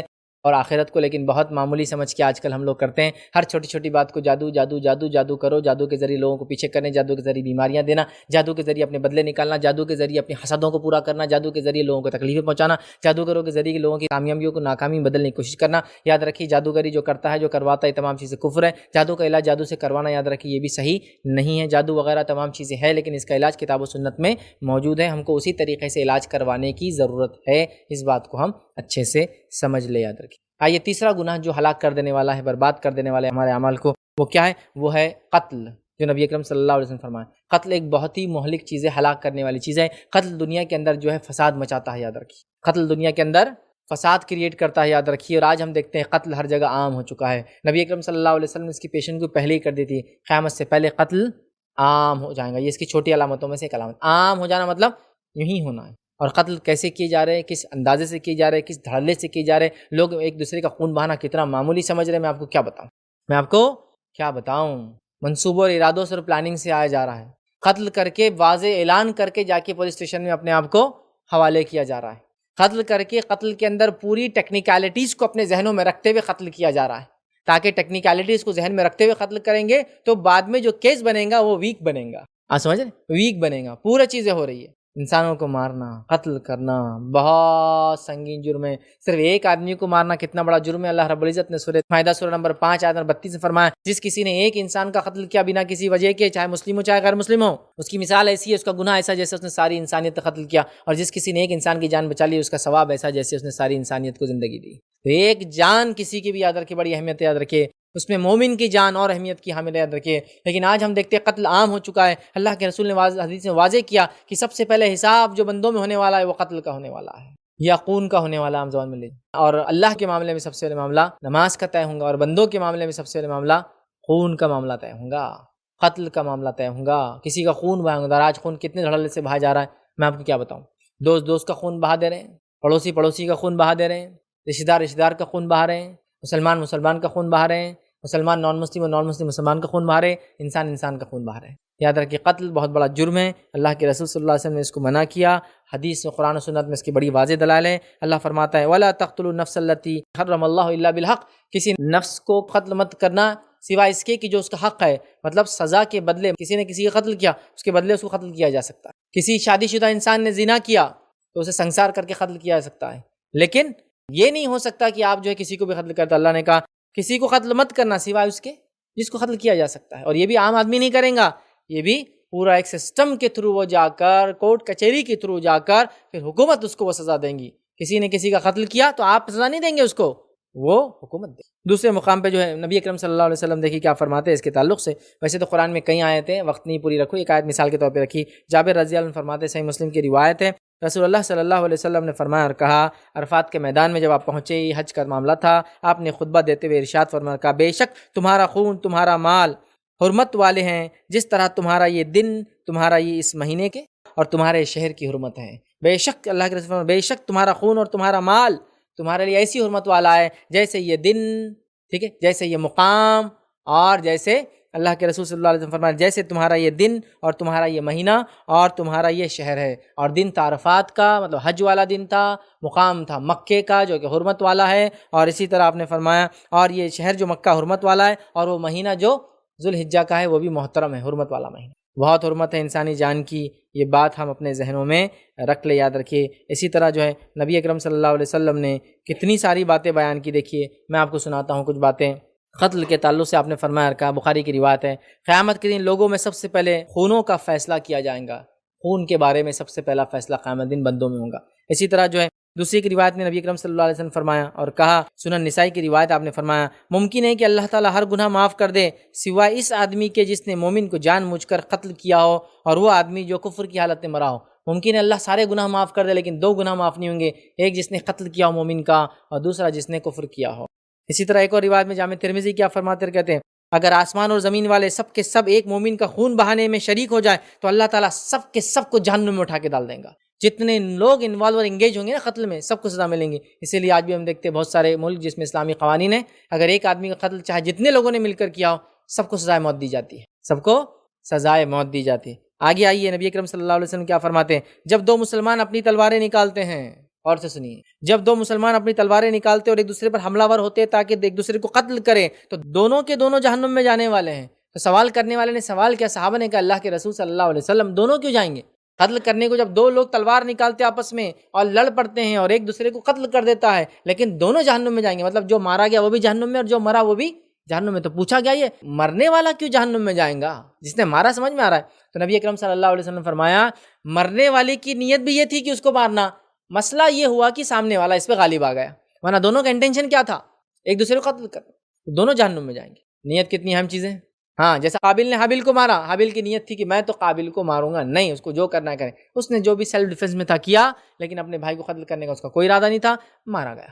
اور قیامت تک جو ہے قابل کو ہر قتل کے بدلے گناہ ملے کیونکہ اس نے گناہ کی شروعات کی، ٹھیک ہے۔ تو لہٰذا قتل قتل قتل قتل بہت بڑا جرم ہے، خون بہانا بہت بڑا جرم ہے، مذاق اور اس کو معمولی نہ سمجھا جاتا، ٹھیک ہے۔ تو لہٰذا ہم کبھی وہ نہیں کریں، اور انسان قتل یوں ہی نہیں کرتا ہے، ہر چیز کا ارادہ ہونے سے پہلے سوچ ہوتی ہے، پہلے انسان سوچتا ہے، سوچ ارادے میں بدلتی ہے، ارادہ پکے ارادے میں بدلتا ہے، اور پھر وقت ملنے پہ انسان عمل کر گزرتا ہے۔ تو لہٰذا کبھی بھی یہ سوچ رکھیے اللہ میں کبھی کسی کو، میرے ہاتھ سے کسی کو تکلیف نہ پہنچے، کبھی کسی کا خون نہ بہے، اور کبھی ایسا کوئی کام نہ ہو جس سے میں کوئی گناہ کر بیٹھوں، خاص طور سے اتنا بڑا۔ یہ ہمیشہ دعا کرتے رہے، کیونکہ آدمی کبھی غصے میں آ جاتا ہے، اچانک ہونے والے قتل بھی ہوتے ہیں کہ آدمی کو سمجھ میں نہیں، اچانک ہو گیا، کسی نے اپنی بیوی کے ساتھ کسی آدمی کو ایسا عمل کرتے جو غلط تھا، اس کو جوش آ گیا، اس کا انٹینشن نہیں تھا مارنا، نیت یہاں نہیں تھی، لیکن جو غصے میں آیا اور ایکشن لیا، سامنے مر گیا۔ کسی کی نیت نہیں تھی کسی کو مارنا، لیکن دو گاڑیاں آپس میں ٹکرا گئی، انٹینشن نہیں تھا اس کا کسی کو مارنا، لیکن وہ آدمی بیچارہ ہو گیا۔ سمجھیے اس بات کو، سمجھیے اس بات کو۔ تو لہٰذا قتل بہت ہی سنگین جرم ہے، یاد رکھیے۔ آئیے چوتھا گناہ جو نبی اکرم صلی اللہ علیہ وسلم نے گنوایا، وہ گناہ کون سا تھا؟ سود کا کھانا۔ سود کا کھانا اس حدیث میں چوتھا گناہ تھا جو سنگین جرم ہے جو انسان کرتا ہے، اور اللہ رب العزت نے قرآن میں فرما رکھا وَحَلَّ اللَّهُ الْبَيْعَ وَحَرَّمَ الرِّبَا، اللہ تعالیٰ نے تجارت کو حلال قرار دیا اور سود کو، ربا کو حرام قرار دیا۔ سود میں سمجھتا ہوں سب جانتے ہیں، سود، انٹرسٹ، یوسری جس کو انگلش میں کہتے ہیں، سود خوری، اور جو بھی بہرحال الگ الگ جگہوں پہ الگ الگ نام سے سود کی چلن ہے، سمجھ رہے ہیں بات کو؟ یہ تمام چیزیں شریعت میں حرام ہے۔ مطلب کسی کو ایک پیسے کی کچھ مخصوص رقم دینا، مخصوص وقت کے لیے دینا، ٹھیک ہے، اور اس سے مخصوص فائدہ اٹھانا، پھر کہ بھائی تم کو میں دوں گا 100 روپے 1 سال کے لیے، اور ہر مہینے تم مجھے اس 100 روپے کے بدلے 2 روپے لا کر دیتے رہوں گے، یا پھر جب تک 100 روپے نہیں چکاتے ہو ہر ماہ تم مجھے 2 روپے 3 روپے 4 روپے لا کے دیتے رہو گے۔ تو ایک مخصوص رقم ہے، مخصوص وقت کے لیے دی گئی ہے، جو کہ ادھار ہے، یہ یاد رکھی کنڈیشن۔ میں نے انویسٹ کیا، میں نے بزنس سے پیسہ لگایا، وہ ایک الگ مسئلہ ہے، وہاں بھی فکس رقم ہوتی ہے، فکس ٹائم کے لیے ہوتی ہے، لیکن وہ انویسٹمنٹ ہے، پروفٹ اینڈ لاس میں شامل ہے۔ یہاں ایک مخصوص رقم ہے جو ادھار دی گئی، اور ادھار کے بدلے آپ کو فائدہ مل رہا ہے، مخصوص فائدہ مل رہا ہے، مخصوص وقت تک فائدہ مل رہا ہے، ٹھیک ہے۔ تو ہر وہ ادھار جو نفع لائے وہ سود یاد رکھیں۔ اسی لیے جب کوئی شخص کسی کو ادھار دے، اور جس کو ادھار دی گئی وہ عام طور سے آپ کو کھانے پینے کے لیے نہیں بلاتا تھا، اب خاص طور سے بلا رہا ہے تو مت جائیے، اس لیے کہ وہ بھی ایک نفع دینے والی چیز ہوئی نا، اس پیسے کے بدلے آپ کو نفع دے رہا نا۔ میرے کو 10,000 روپے چاہیے، لیجیے 10,000 روپے، 10,000 روپے جیسے میں نے دیے، سامنے والا بول رہا ہے کہ چلیے چائے پی کے آئیں گے۔ یہ چائے ہو کے ہمیشہ پلاتا تھا، عام طور سے دیتا تھا نہیں، تو پھر مت لیجیے صرف، آپ سمجھ رہے ہیں، کیونکہ یہ بھی نفع لانے والا ہو گیا، ٹھیک ہے۔ تو ہر وہ قرض جو نفع لے کے آئے، جس کے لیے مخصوص میعاد طے کی جائے، ٹرم طے کیا جائے، مخصوص اس کے بدلے رقم زیادہ لی جائے، یہ سب کیا ہوتا ہے؟ سود ہوتا ہے، یاد رکھیں۔ اس بات کو سمجھنے کی سخت ضرورت ہے، لیکن سود ہمارے ماحول میں عام ہو چکا ہے، تجارت حلال ہے، سود کو اللہ رب العزت نے حرام قرار دیا۔ آئیے دوسری جگہ قرآن میں اللہ نے کیا فرمایا سنیے، یہ سورہ بقرہ کی آیت نمبر 278 اور 279 ہے، تفصیل میں پڑھیے ان آیتوں کو، بعد میں جا کے اللہ کیا فرمایا سنیے، یا ایھا الذین آمنوا اتقوا اللہ وذروا ما بقی من الربا، اے وہ لوگوں جو ایمان لائے اللہ کا تقوی اختیار کرو اور جو سود باقی ہے اس کو چھوڑ دو۔ پھر فرمایا دیکھیے سنیے، من الربا ان کنتم مؤمنین، اگر تم ایمان والے ہو تو بقیہ ربا، مطلب صحابہ وغیرہ پہلے یہ چونکہ حلال تھا، حلال مطلب پہلے ان کے پاس چلن تھا تو وہ لوگ سود پہ لیا دیا کرتے، تو قرآن نے اب کیا کہا، اے وہ لوگوں جو ایمان لائے اللہ کا تقوی اختیار کرو اور جو سود باقی ہے اس کو چھوڑ دو۔ قرآن کی آیت آ گئی تھی تو اب رکھنا نہیں ہے، اس کو چھوڑنا ہے۔ آگے کیا فرمایا، ان کنتم مؤمنین، اگر تم ایمان والے ہو تو، پھر فرمایا فَإِن لَمْ تَفْعَلُوا، اگر تم نے ایسا نہیں کیا تو اللہ کیا اعلان کر رہا ہے، فَأَذَنُوا بِحَرْبٍ مِّنَ اللَّهِ وَرَسُولِهِ، تو اعلان کرتا اللہ اور اس کے رسول کے خلاف جنگ کا اعلان ہے، مطلب اللہ اور اس کے رسول جنگ کا اعلان کرتے ہیں اس ہر شخص کے خلاف جو سود کا کاروبار کرتا ہے، سود میں ملوث ہے، ایک فرد ہو، ایک جماعت ہو، ایک سوسائٹی ہو، ایک شہر ہو، ایک ملک ہو، یا پوری دنیا ہو، اللہ اور اس کے رسول کے خلاف اعلان جنگ ہے، اور میں نہیں سمجھتا اللہ اور اس کے رسول کے خلاف جنگ پر کوئی جائے اور جیت کر آئے۔ اسی لیے پہلے زمانے میں تو یہ چیز نظر نہیں آتی تھی، آج کے زمانے میں ہر 10 سال میں ایک غبارہ پھٹتا ہے دھن بول کر، اور پوری دنیا کا پیسہ بلیک ہول میں چلا جاتا ہے، جا رہا ہے نہیں جا رہا ہے، شیئر مارکیٹ گر گیا، کتنے پوائنٹ گر گیا آج؟ 800 پوائنٹ گر گیا. کتنا نقصان ہوا؟ 3 لاکھ کروڑ. کہاں گئے؟ یہ پھگا پھوٹا تو 3 لاکھ کروڑ تو کیش دیا تھا نا ہم نے, تو لاس ہوا تو گئے کہاں؟ یہ سودی اکنامی نے کیا کیا معلوم آپ کو؟ اصلی پیسے کو ہٹا دیا. اصلی پیسہ سونا یا چاندی ہوتا تھا, آج بھی ہے, قیامت تک رہیں گا. تو نوٹوں کی گڈیوں پر اور آنکڑوں ڈیجٹس پر جو آپ کے پاس بکس میں آتے ہیں, زیادہ خوش مت ہوئیے. آپ میں سے میں نہیں سمجھتا کسی نے چاندی کا سکہ چلایا ہوگا. سونا تو بہت پہلے بند ہو گیا, چاندی والے بھی کوئی نہیں ہے. میری بات سننے, ہو سکتا کوئی بوڑھا آدمی سن رہا ہو 80-90 کا, تو اس نے چلایا ہوگا. 80-90 میں پیدا نہیں, 80-90 سال پرانا آدمی, اس نے چلایا ہوگا چاندی کے کچھ سکے اشرفیوں کی شکل میں جو آتے تھے. یہ یہاں بھی نظام اسٹیٹ میں بھی تھے اور بھی جگہ تھے. اس کے بعد چاندی بھی گئی. چاندی کے بعد کیا آیا؟ تانبا آیا. تانبے کے کچھ سکے میں نے بھی استعمال کیے کیونکہ وہ بہت کامنلی استعمال ہوتے تھے. تانبے کے بعد کیا آیا؟ پیتل آیا. پیتل کے 20 پیسے کسی کو یاد ہے ایک دم چمچماتے ہوئے؟ ٹھیک ہے. پیتل کے بعد کیا آیا؟ جرمن آیا. جرمن کے بعد اسٹیل اور لوہے کا مکسچر لے کے آئے ہیں نا, چھوٹے چھوٹے اچھے بہت خوبصورت سکے ہوتے تھے. آج کل جو 1 روپیہ 2 روپیہ ہوتے ہیں, ویسے میں چھوٹے 10 پیسہ بہت خوبصورت آتے تھے. تو ہم لوگ تو خرچ کرنے کے بدلے سے جمع کر کے ہاتھ میں ہلاتے تھے, اتنے اچھے لگتے تھے. ٹھیک ہے. پھر وہ آ گئے, تو وہ کچھ لوگوں نے دیکھے. ہمارے چھوٹے بچوں نے تو میں سمجھتا 5 پیسے 10 پیسے بھی انہوں نے 50 پیسے تک بھی نہیں دیکھے. ابھی تو ڈائریکٹ کتنے 50 پیسے کے اوپر چلتا ہے نا, 50 پیسے اس کے چھوٹے سکے ختم ہو گئے. لیکن اب جو جنریشن ہے ان میں سے بہت سارے لوگ ایسے جو سکہ اور نوٹ بھی استعمال نہیں کرتے. دیکھیے نوٹ تو کاغذ ہے بھائی, سکہ تو ایٹ لیسٹ ویلیو لاتا ہے, اس کے ویٹ تو بکیں گا تو کچھ تو بھی دیں گا. اگر اس کی ویلیو نہیں دیں گا تو ویٹ تو بھی دیں گا. نوٹ تو کچھ بھی نہیں دیتی ویلیو. ایک جنگ ہو جائے کسی ملک میں, وہ نوٹ تھیلوں کی تھیلا لوگ لا کے پھینک دیتے چونکہ اس کی نو ویلیو ہو جاتی ہے. کرنسی سونے یا چاندی میں تھی, سونا چاندی آج بھی ہے اور قیامت تک رہیں گی. تو جب کرنسی کو بدل دیا جاتا ہے, سونے چاندی سے نکال دیا جاتا ہے, کاغذ میں, بانڈس میں, اور کیا ہے اسٹاکس میں اور شیئر مارکیٹ میں اور ڈیجٹس میں اور کریڈٹس میں اور ڈیبٹ کارڈز میں اور مختلف پیپر کرنسیز میں الیکٹرانک اور ڈیجیٹل فارم میں لا لیا جاتا ہے. نتیجہ کیا ہوتا ہے؟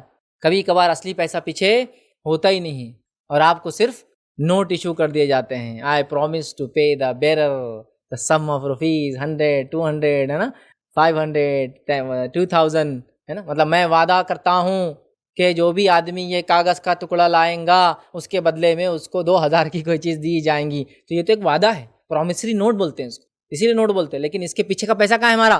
جو سونے اور چاندی بھی کبھی ہمارے ماں باپ نے باپ داداؤں نے رکھایا تھا بینکوں میں, اس بھروسے پہ کہ بینک نے کہا سونا چاندی لاؤ, اس کے بدلے ہم جتنا سونا چاندی تم لاؤ گے اتنے نوٹس ایشو کریں گے. سونا چاندی تو لے لیا, اس کے بعد نوٹس ایشو کی, ہم کو سونا چاندی تو کبھی دکھا ہی نہیں. پھر نوٹس پہ نوٹس ایشو کی اور ایک سکے کے بدلے پہلے سکے کے رقم کے برابر نوٹ ایشو کی, پھر سکے کے رقم کے برابر دگنی نوٹیں ایشو کر دی انہوں نے, چونکہ کوئی آ کے سکہ لے نہیں رہا تھا سونے کا. اس کے بعد تگنی کر دی, اس کے بعد چوگنی کر دی, اور آج پیچھے سے سونا غائب ہو گیا. بولے اب سونا ہٹ کے اب ڈالر ہے پیچھے, ڈالر کو گرنے مت دو, ڈالر گریں گے کرنسی گر جائیں گے.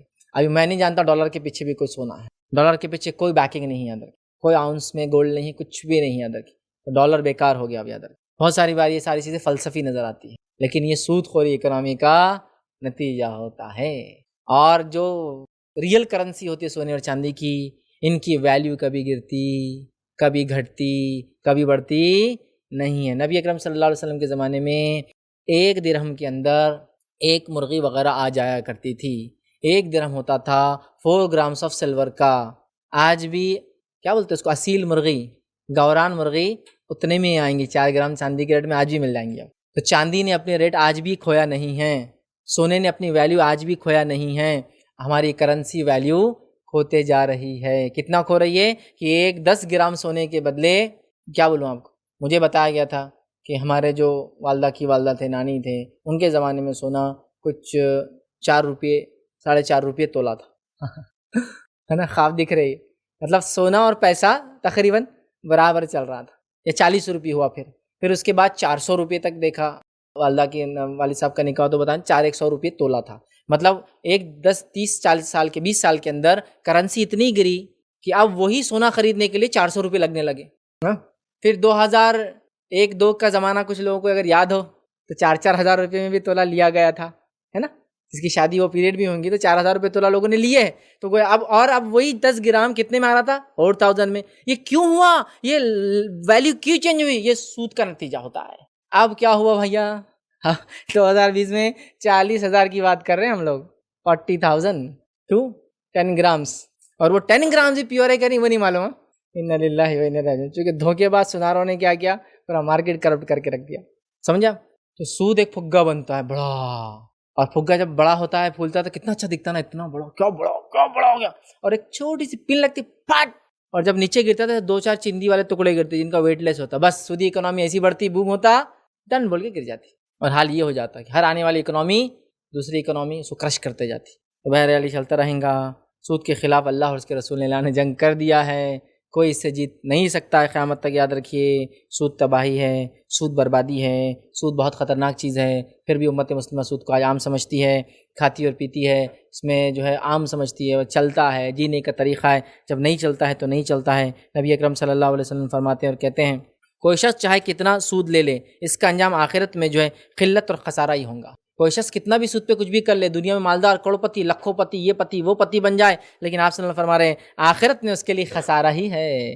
سود سے فائدہ کچھ نہیں ہے، دنیا میں ہو سکتا دکھے لیکن آخرت میں صرف اور صرف خسارہ ہے. آئیے ایک دوسری روایت سنیے، اللہ کے رسول صلی اللہ علیہ وسلم کیا فرماتے ہیں. رسول اللہ صلی اللہ علیہ وسلم نے لعنت بھیجی ہے سود کے کھانے والے پر، سود کے لینے والے پر، سود کے لکھنے والے پر اور ان کے گواہ بننے والوں پر. سب پہ لعنت، لینے والا، دینے والا، لکھنے والا اور گواہ، سب لعنتی ہے.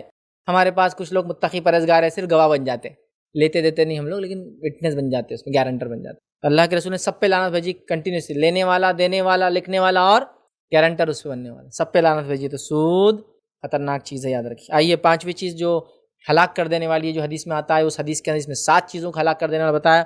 پانچویں چیز یاد رکھیے، یتیم کا مال کھا لینا. اب یتیم کون ہوتا ہے یہ بات یاد رکھ لیجیے، بس مختصر بتاتا ہوں. یتیم وہ بچہ ہوتا ہے جس کے والد کا انتقال اس کے بالغ ہونے سے پہلے ہو جائے. 2 کنڈیشن ہے، بالغ ہونے سے پہلے والد کا انتقال ہو. والدہ کے انتقال سے انسان یتیم نہیں ہوتا، لیکن والد کے انتقال کے بعد والدہ بھی انتقال کر جائے اگر وہ غیر بالغ ہو تو پھر وہ دوہرا یتیم کہلاتا ہے. لیکن اصلی یتیمی والد کے انتقال سے آتی ہے. کب؟ بالغ ہونے سے پہلے، ورنہ سب کے والدین کبھی نہ کبھی انتقال کر جاتے ہیں، ہے نا. 40 سال، 50 سال، 60 سال کا بھی انسان اس کے والد انتقال کر جاتا ہے، تو کیا وہ یتیم ہوگا؟ نہیں. یتیمی صرف والد کے انتقال سے اور بالغ ہونے سے پہلے آتی ہے. سمجھ گئے بات کو؟ مطلب بچہ جب چھوٹا رہتا ہے. تو یتیم کے مال کے قریب مت جاؤ. اب یتیم کے مال کا کیوں اتنا تحفظ کیا گیا، یتیم کے بارے میں اتنی باتیں کیوں کہی گئی، قرآن میں 10 آیتیں کیوں بیان کی گئی، احادیث کے اندر یتیم کی فضیلتیں کیوں بتائی گئی. اللہ کے رسول صلی اللہ علیہ وسلم فرماتے ہیں یتیم کی کفالت کرنے والا اور میں جنت میں اس طرح ہوں گے، ایک دم انگلیاں نزدیک کیا آپ نے، بہت قریب. دونوں انگلیاں کتنے قریب رہتے ہیں، اوپر کتنے بھی دور ہو جاتے تو نیچے چپکے بھی رہتے، اتنے قریب ہوں گے. اشارہ کیا، راوی کہتے ہیں اشارہ کیا، قریب ہوں گے. بہت اہم چیز ہے یاد رکھیں. یتیموں کو کیا مقام ملا، کیا مقام ملا، بہت مقام دیا شریعت. سمجھ رہے ہیں؟ یتیمی یاد رکھیے کمزوری ہے، اور یتیم رائٹس کے اعتبار سے سماج کا سب سے کمزور فرد ہوتا ہے. یتیمی کیا ہوتی ہے میں ایکسپلین نہیں کر سکتا ہوں، سمجھا بھی نہیں سکتا ہوں. یتیمی سمجھ سکتا ہے یتیمی کیا ہوتی ہے. کیونکہ میں اگر سڑک سے جا رہا ہوں، میرا بچہ اگر سڑک سے جا رہا ہے، اس کو کوئی چھیڑ دے، اس کو 10 لوگ بولیں اس کا باپ آئیں گا، بھائی ذرا سیدھے ہو جاؤ. بچہ ہی بولے گا میرا ابا کو بلا کے لاتا ہوں. لیکن یتیم کو یہ بھی بولنے کا حق نہیں ہوتا، اس کے رائٹس نہیں ہوتے. وہ مالدار بھی ہو سکتا ہے، یتیم مالدار بھی ہو سکتا ہے، یتیم لڑکا بھی ہو سکتا ہے، یتیم لڑکی بھی ہو سکتا ہے، یتیم خاندان اس کا سب کچھ ہوتا ہے. لیکن یتیم کی یتیمی اس کی کمزوری یہ ہوتی ہے کہ اس کے بیک میں کوئی سپورٹ نہیں ہوتا ہے. اس کا رب تو ہے ہی اس کے ساتھ، لیکن دنیا میں جو ذرائع اللہ نے دی، تو چونکہ اس کے رائٹس بہت آسان ہوتے ہیں مارنا، اس لیے اللہ نے اس کا سپورٹ سب سے زیادہ کیا. اس لیے یتیم کے بارے میں اور بھوکے کے بارے میں قرآن نے بہت کہا. کیوں؟ چونکہ بھوک کے بعد موت ہے، اور یتیم سماج کا سب سے کمزور انسان ہوتا ہے. اس لیے دونوں کی اسلام نے بہت وہ کی. بھوکے کو کھانا کھلاؤ، بھوک کے روز کھانا کھلانا بڑا اہم چیز ہے. یتیم کے مال کے قریب ہی مت جاؤ سوائے اس کے نیکی کے. اس یتیم کا مال کھانے والا جہنم کی آنکھ پیٹ میں بھرا. یتیم یتیم یتیم بہت باتیں بتائے گی. اور آج ہمارے پاس کوئی انسان یتیم ہوتا ہے، اس کا باپ مرتا ہے، ہم لوگ فوراً پلان کرتے ہیں کہ اب بھائی کی جائیداد ختم کر کے، 4 بھائی تھے، ایک نکل گیا دنیا میں، اب ان تینوں کھانا ہے، اب بھتیجوں کو نکال کے ہکالنا ہے. یتیم کا حق مارتے ہیں. یتیم کا حق مارنا بہت کامن ہوتا ہے. یتیم کی کفالت کیجیے، ایسی کفالت کیجیے کہ اس کے سپورٹر بن جائیے، اس کے ڈیفینڈر بن جائیے، اس کے رائٹس کو دلوانے والے بن جائیے. وہ غریب ہے تو اس کی غربت میں مدد کیجیے، اگر وہ امیر ہے تو اس کے حق دلوائیے. ٹھیک ہے، امیر ہے یتیم، بہت مالدار ہے، 18 سال کا ہو جائیں گا قانونی اعتبار سے تو 50,000 کروڑ کا مالک ہو جائیں گے، ٹھیک ہے، لیکن ابھی یتیم ہے. وہ ابھی اس کے رائٹس دلانے تک، اس کی اس عمر کو پہنچنے تک آپ کو اس کی مدد کرنا ہے. چونکہ مشرکین مکہ یتیموں کے ساتھ بہت برا سلوک کرتے تھے. یتیم بچوں کو یا تو گھروں سے ہکال دیا جاتا، یا تو ان کو بیچ دیتے تھے غلام بنا کر. اور کیا کرتے تھے، نہیں تو بھائی کی جائیداد نہ جائے بول کر اس کی جو ماں ہوتی تھی اس کا نکاح دوسرے اس کے یا تو بھائی کر لیتا تھا کوئی، یا تو دوسرے اس کے بیوی سے جو بچے ہوتے ہیں ان سے شادیاں کروا دیتے، تاکہ وہ بیوہ بھی گھر سے باہر نہیں جانا، ورنہ رائٹ مانگیں گی کل کو کہ دو میرے بچوں کا. تو ماں سے بچوں کی شادیاں کرا دیتے، سگے نہیں. سمجھے نا، ایک آدمی کو 2 بیویاں ہیں اور لڑکے ہیں، تو کیا کرتے تھے، وہ عورت باہر نہ جا بول کے شادی کر، یا تو اٹکا کے شادی. اور یتیم بچیوں کیا کرتے تھے معلوم، بولتے تھے تم بڑے ہوں گے نا، ہمارے بچوں شادیاں کریں، رکے رہو بیچاریاں رک کے بوڑھی ہو جاتی، شادی نہیں کرتے تھے. رکنے کا مقصد جائیداد نہ لے کے جائے، سمجھ رہے. لیکن آج ہم بھی یتیموں کا مال کھانے والے بن گئے. یتیموں کا حق مارنے والے کا کیا معاملہ ہوتا ہے، سنیے اللہ رب العزت قرآن میں کیا فرماتا ہے. سورہ نساء آیت نمبر 10 میں ان الذین یأکلون اموال الیتامی ظلما انما یأکلون فی بطونہم نارا وسیصلون سعیرا۔ اللہ فرماتا کہتا ہے جو لوگ ظلم کرتے ہیں، یتیموں کا مال ہڑپ جاتے ہیں، وہ در حقیقت اپنے پیٹوں میں آگ بھرتے ہیں اور عنقریب جہنم کی دہکتی ہوئی آگ میں ڈال دیے جائیں گے۔ یتیم کے مال کے قریب بھی مت جائیے سوائے اچھی نیت کے، ٹھیک ہے؟ تو یتیم کا بڑا حق ہے۔ دوسری جگہ اللہ رب العزت نے فرمایا رکھا یتیم کے بارے میں، یتیم کے مال کے قریب بھی مت جاؤ سوائے اس کے کہ اچھے طریقے سے، جب تک کہ وہ بالغ نہ ہو جائے، مطلب اس کے سپورٹ کے لیے آپ اس کے مال کے قریب جا سکتے ہیں، ہیلپ کے لیے جا سکتے ہیں، سیف گارڈنگ کے لیے جا سکتے ہیں، اس کے مال کو بچانے جا سکتے ہیں، لیکن بری نیت سے نہیں جا سکتے۔ آئیے چھٹا گناہ جو انسان کرتا ہے جو ہلاک کر دینے والا ہے، میدان جنگ سے پیٹ پھیر کر بھاگنا۔ میدان جنگ سے پیٹ پھیر کر بھاگنا گناہ کبیرہ ہے، یاد رکھیے، چونکہ ایک آدمی کے بھاگنے سے صفیں ٹوٹنا شروع ہو جاتی ہیں۔ یہ میدان جنگ کے واقعات آپ نے دیکھی ہو یا جنگوں وغیرہ کی تفصیلات دیکھتے ہو تو آپ کو پتہ ہوگا۔ ایک آدمی اگر جنگ کے میدان سے بھاگو بول کے پلٹ گیا تو کئی لوگوں کی ہمتیں اکھڑنا اور ٹوٹنا چالو ہو جاتی ہیں اور جیتتی ہوئی جنگیں لوگ ہار جاتے ہیں۔ بڑا سخت جرم ہے۔ میدان جنگ سے یاد رکھیں پیٹ پلٹ کے بھاگنا حرام ہے، سوائے دو کنڈیشنز کے اندر پیٹ پھیر کر آپ پلٹ سکتے ہیں۔ پہلا، کوئی چال ہو، آلریڈی پلانڈ ہو، کیا ایسا اپن کریں گے تو جائز ہے پیٹ پھیرنا، مطلب پلان یہ تھا کہ اپن ایسا جائیں گے دشمن کے قریب پھر بھاگ جائیں گے، پلان تھا پہلے سے، تو پھر وہ جائز ہوا۔ اور دوسری شکل یہ کہ آپ اپنے فوج سے اتنے زیادہ ٹوٹ کے دور چلے گئے ہو کہ فوج سے ملنا ضروری ہے تو بھی آپ بھاگ کے آ سکتے، پیٹ پھیر سکتے۔ مثال کے طور پہ ٹکڑوں میں لڑتے ہیں نا جنگیں، جو ہوتی بیٹالین سے آج بھی ہوتی ہے، اس زمانے میں ٹکڑیاں ہوتی تھی، سمجھو ایک ٹکڑی لیفٹ سے لڑ رہی ہے یا ایک رائٹ فلانک ہے، لیفٹ فلانک ہے، مڈل فلانک ہے اور لڑ رہے ہیں، اب ایک ٹکڑی لیفٹ اتنی دور چلے گی دشمن بیچ میں آنے کے چانس ہو جاتے ہیں نا، وہ پلٹ کے بھاگ سکتے ہیں۔ تو دو ہی کنڈیشن میں پلٹا جا سکتا ہے جنگ میں، ایک پہلے سے پلان ہو یا دوسرا اپنی بڑی فوج کے حصے سے ملنا ہو جا کر، تو آپ پلٹ سکتے، ورنہ ایسا بھاگنا گناہ کبیرہ۔ یاد رکھیے اللہ رب العزت نے سورہ انفال سورہ نمبر 8 آیت نمبر 15 میں فرمایا رکھا یا ایھا الذین آمنوا اذا لقیتم الذین کفروا زحفا فلا تولوہم الادبار۔ اللہ فرماتا کہتا اے ایمان والو، جب تم کافروں کے بالمقابل صف آرا ہو جاؤ تو پیٹ مت پھیرو، تو پیٹ نہیں پھیرنا۔ دوسرے مقام پہ فرمایا رکھا اور جو شخص ان میں سے اس موقع پر پیٹ پھیرے گا سوائے اس کے کہ کوئی جنگی چال ہو، پیٹ پھیریں گا جنگ کے اندر سوائے جنگی چال ہو، کوئی اگر پلانڈ ہو پہلے سے تو کر سکتا چال ہو، یا جماعت سے مل جانا ہو، مطلب جماعت سے ٹوٹ گئے تو مل جانا ہو، جانا مقصود ہو، تو اللہ کے غضب کا مستحق ہوں گا اور اس کا ٹھکانہ دوزخ کی آگ ہوں گا۔ مطلب وہ لوگ جنگ کے میدان میں پیٹ پھیرتے ہیں سوائے دو لوگوں کو چھوڑ کر، وہ جو پہلے سے پلان تھا یا وہ اپنی جو فوج سے ملنا چاہتے تھے، باقی سب کو اگر کسی نے اس کے علاوہ پیٹ پھیرا تو اللہ تعالیٰ ان لوگوں کو جہنم کی آگ میں ڈال دے گا۔ چونکہ پیٹ پھیر کے بھاگنے کا نقصان یہ ہوتا ہے لڑنے والے بھی ہمت ہار جاتے ہیں، سامنے والوں کا مورال بوسٹ ہو جاتا ہے سامنے والی فوج کا کہ لوگ بھاگ رہے ہیں، اور پھر جیتتی ہوئی جنگیں لوگ ہار جاتے ہیں۔ ساتواں گناہ اور آخری گناہ جو حدیث میں بتایا گیا جو ہلاک کر دینے والا گناہ ہے، یاد رکھیے وہ ہے بے گناہ پاک دامن بھولی بھالی معصوم عورتیں جنہوں نے کبھی برائی کا سوچا بھی نہ ہوگا، ان پر برائی کا الزام لگانا۔ اور برائی کے الزام سے مراد کیا معلوم آپ کو؟ ان پر زنا کا الزام لگانا۔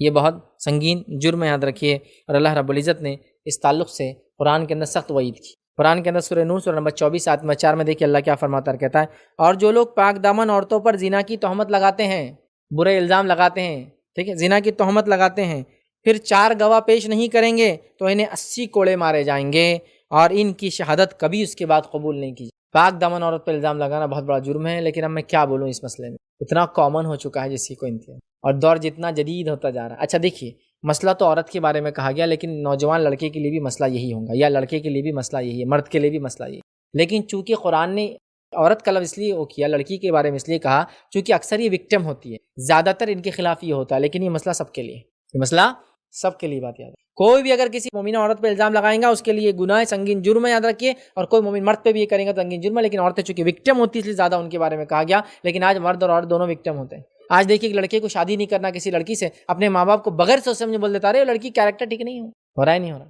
کر رہے ہیں لوگ بنداس۔ کسی پہ بھی الزام لگا دیا بھائی لڑکی پسند نہیں آ رہی اب چھوڑ دینا ہے مجھے، تارے زانیہ ہے وہ، پہلے سے لگ رہا اس کا کچھ تو بھی تھا، تے کو چھوڑنا، لیکن تو نے کیا کیا، ایک بھولی بھالی عورت پر جس نے کبھی سوچا بھی نہ تھا کسی کے ساتھ کوئی عمل کرے، تو نے اس پہ الزام لگا دیا۔ اور بہت کامنلی شادی بیاہ کو جب توڑنا ہوتا ہے لوگوں کو بہت کامنلی لگا دیتے ہیں، نہیں لڑکی کو چھوڑنا ہے، لڑکے کو نہیں جی ان کے بہت افیرات چل رہے، کہاں انہوں نے کیا کیا کر لی جا کے حرکت، لڑکے کو لڑکی کو چھوڑنا ہے، نہیں میرے کو شک ہے شادی کی پہلی رات میں کو سمجھ میں آ گیا تھا اس کے پہلے فلاں تھے۔ حالت یہ ہے، بلکہ نوجوانوں میں تو اتنا معاملہ چل پڑا کہ لوگ پیچھے سے لڑکی کی چال دیکھ کے بول دیتے یہ زانیہ ہے یا نہیں ہے، اتنے بھاری اور دھارکاری لوگ ہیں ہمارے پاس۔ لیکن یہ جو الزام ہے ہلاک اور برباد کر دیں گا آپ کی زندگی، چونکہ میں نے یہ دیکھا اپنی زندگی میں، بندوں کے معاملے میں اللہ رب العزت دنیا میں بتا دیتا ہے، اپنا معاملہ وہ رکھتا ہے بات کے لیے۔ نافرمان اولادوں کو دیکھیے آپ دنیا میں سزا دیکھیں گے، وہ لوگ جو دوسروں پہ ظلم کرتے ہیں ان کو دنیا میں آپ لڑتے ہوئے دیکھیں گے. وہ لوگ دوسروں کا جو حق مارتے ہیں دنیا میں سزا دیکھیں گے. وہ لوگ جو دنیا میں الزام لگاتے ہیں دنیا میں ذلیل ہوتے ہوئے دیکھیں گے آپ. تو آج کل بہت کامن ہو چکا ہے کسی پر بھی ایک چٹکی میں بول دینا کہ یہ زانی ہے, کیریکٹر لیس ہے, کیریکٹر پہ دھبا ہے. میننگ کیا رہتا ہے آپ سمجھ لیجیے. کسی مرد کو انہوں نے پہلے ہی سمجھ لیا ہے, یہ بالکل بنداس بول دیا جا رہا ہے. مجھے لڑکی نہیں پسند ہے تو بولنے کے لیے میں نے کالج میں معلومات لیا وہ لڑکی اچھی نہیں, ان کو پسند نہیں بول کے اچھی نہیں ہوں. اور کیوں اچھی نہیں؟ ارے وہ تو کیریکٹر لیس, سمجھ رہا, بہت آسانی سے لگا دیتے ہو. آخرت میں بہت بھیانک بھرپائی اس کی کرنا پڑیں گی. اس بات کو یاد رکھ لو, یاد رکھیے. اس کی گواہی قبول نہیں ہوگی اگر عورت پہ الزام لگائے تو, 80 کوڑے کا حکم دیا. اسی سورہ نور سورہ نمبر 24 کی آیت نمبر 23 میں اللہ نے فرمایا, کہا سنی کیا کہا, جو لوگ پاک دامن بھولی بھالی غافل لڑکی جس کو کبھی سوچی بھی نہیں کہ اس نے کسی اور کے ساتھ برا عمل کریں گی, غافلات, سوچے بھی نہیں انہوں نے کبھی کسی کے ساتھ برا عمل کریں گے. تو کیا فرمایا اللہ نے, جو الزام لگاتے ہیں بھولی بھالی نیک لڑکی پر جو سوچتی بھی نہیں کبھی ایسا کوئی عمل کریں کسی کے, غافلات مؤمنات جو ایمان والی ہے, لعنت ہے ان لوگوں پر جو ایسے الزام لگاتے ہیں اس دنیا میں. کس کی لعنت ہے؟ اللہ کی لعنت ہے دنیا میں. والآخرت, اور آخرت میں اللہ کی لعنت ہے ایسے لوگوں پر. ولہم عذاب عظیم, اور ان کے لیے دردناک عذاب ہے, اور ان کے لیے بڑا عذاب ہے. سمجھ رہے, دنیا میں لعنت, آخرت میں عذاب. دنیا میں لعنت اللہ کی, آخرت میں لعنت اللہ کی, اور آخرت میں بڑا عذاب. کبھی کسی کیریکٹر پہ انگلی مت اٹھائی اللہ کے لیے, یہ آسان نہیں ہوتا. لیکن ہمارے الحمدللہ رب العالمین. سبحان ربک رب العزت عما یصفون وسلام علی المرسلین والحمدللہ رب العالمین. کوئی بات اس درس سے نہ سمجھی ہو یا آپ کا کوئی سوال تو پوچھ لیں. کوئی حل ہے کیا کہ بینکنگ سسٹم پورا سودی نظام پر ہی مبنی ہے, اور جیسا آپ نے بتایا کہ اللہ اور اللہ کے رسول کے خلاف اعلان جنگ ہے شخص کی, تو اس کے لیے کوئی حل ہے؟ میں نے سوال کیا کہ جاب کرتے ہیں لوگ تو سیلری بھی بینک میں کریڈٹ ہوتی ہے. جب بینک میں سیلریز وغیرہ کریڈٹ ہوتی ہے تو بینک سودی ہوتے ہیں, ساتھ میں اس پہ انٹرسٹ وغیرہ بھی لگ کر آ جاتا ہے. ایسا کوئی الٹرنیٹ سسٹم یا کوئی سولوشن ہے کیا اس کا موجود کہ ہم لوگ اس انٹرسٹ بیس اکنامی سے بچ سکے, چونکہ اس کے علاوہ کوئی حل تو نظر نہیں آتا. دیکھیے سب سے پہلا مسئلہ یہ ہے کہ انٹرسٹ بیس اکنامی یہ کافی زمانے سے اس پر لوگ محنت کر رہے تھے, اور محنت کرتے کرتے یہاں تک لائے. بینک کی مختصر ہسٹری میں نے ایک بار بیان کی تھی, اس میں نے رکھا تھا کہ اندازاً جو ہے میرے حساب سے 1500 سم تھنگ میں جو ہے فرسٹ بینک جو ہے اسٹیبلش ہوئی تھی اٹلی کے اندر. اور اٹلی کے اندر وہ چونکہ تختوں کے اوپر رکھ کے پیسے لیتے اور دیتے زیادہ کرتے تو وہ بینکوس بولتے تھے, اور وہ تخت جو ٹیبل ہوتا ہے اسی کو بینک کہتے تھے. بینکوس وہ جو ٹیبل تھا رکھا ہوا رہتا تھا اسی کو کہتے تھے, اور اسی سے پھر وہ بینکوس سے بینکنگ پورا ایک سسٹم جاری ہو گیا. لیکن وہ ٹیبل کی ایک پرٹیکولر شیپ کو بولتے تھے بینک, اسی لیے بینکنگ آف روڈز ہی بولتے ہیں نا, روڈ کو جب آپ ایک پرٹیکولر شیپ, تو بینکس ہوتے تھے. اس وجہ سے ایک سسٹم کوائن ہوا, اور اس کے بعد اٹلی کے اندر پہلا بینک بنا, لیکن وہ مشہور نہیں ہوا. پھر بینک آف انگلینڈ جو تھا پہلا دنیا کا سب سے بڑا بینک تھا. پھر اس کے بعد فیڈرل ریزرو جو امریکہ اسٹیبلش ہوا, پھر فیڈرل ریزرو تو ایک بہت بڑا بینک بنا. پھر دیگر ممالک کے دنیا کی بینکس اس کے بعد مختلف وقتوں میں بنتے رہے. اب چونکہ یہ سسٹم بنا, پھر یہ سسٹم رائج ہوا. پہلے تو یہ پریویلنٹ نہیں تھا. میں آپ کو بتا دوں, اگر امریکن ہسٹری پڑھے, ابراہم لنکن نے اپنی زندگی میں بینکنگ کو چالو ہونے نہیں دیا, اور فیڈرل ریزرو کو کبھی بھی جو ہے امریکہ کا بینک آفیشیل ماننے سے انکار کیا. اور انہوں نے یہ بات کہی تھی اگر فیڈرل ریزرو امریکہ کا آفیشیل بینک بن گیا تو یہ پورے سسٹم اور پورے اکنامی اور پورے امریکہ کو برباد کر دیں گا. لوگ کہتے یہی وجہ تھی کہ ان کو شوٹ کر دیا گیا, ان کو اساسینیشن ہوا نا ان کا, اسی وجہ سے ہوا کہ وہ بینکنگ کے خلاف تھے. ٹھیک, اور پھر جے پی مورگن وغیرہ بینک وغیرہ, وہ اس جے پی مورگن اس کا بیس میں تھا جو فیڈرل ریزرو, اور دیگر جے پی مورگن کا خود کا بھی اپنا ایک بینک تھا, پرائیویٹ بینکس تھے.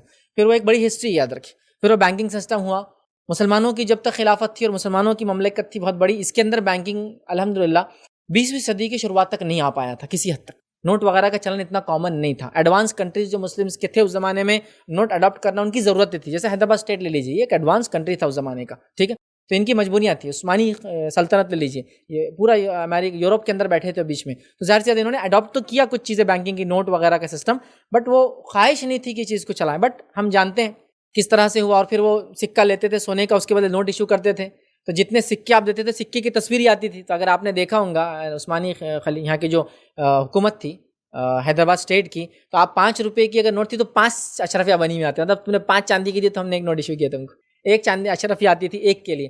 پھر انڈین کرنسی بھی تو سیم 1 روپے کا کوائن بنا ہوا تھا, 2 روپے کا, وہی سسٹم تھا. تو یہ سسٹم اچانک نہیں آیا دنیا میں, یہ سودی نظام دھیرے دھیرے آیا اور اس نے ایسا کیپچر کر لیا. اور افسوس کی بات ہے دنیا کے پاس ایک الٹرنیٹ نظام تھا اسلامک بینکنگ کے شکل میں. دنیا کے اس زمانے کے میجورٹی آف مسلم کنٹریز اسی کے تحت چل رہے تھے, سمجھے.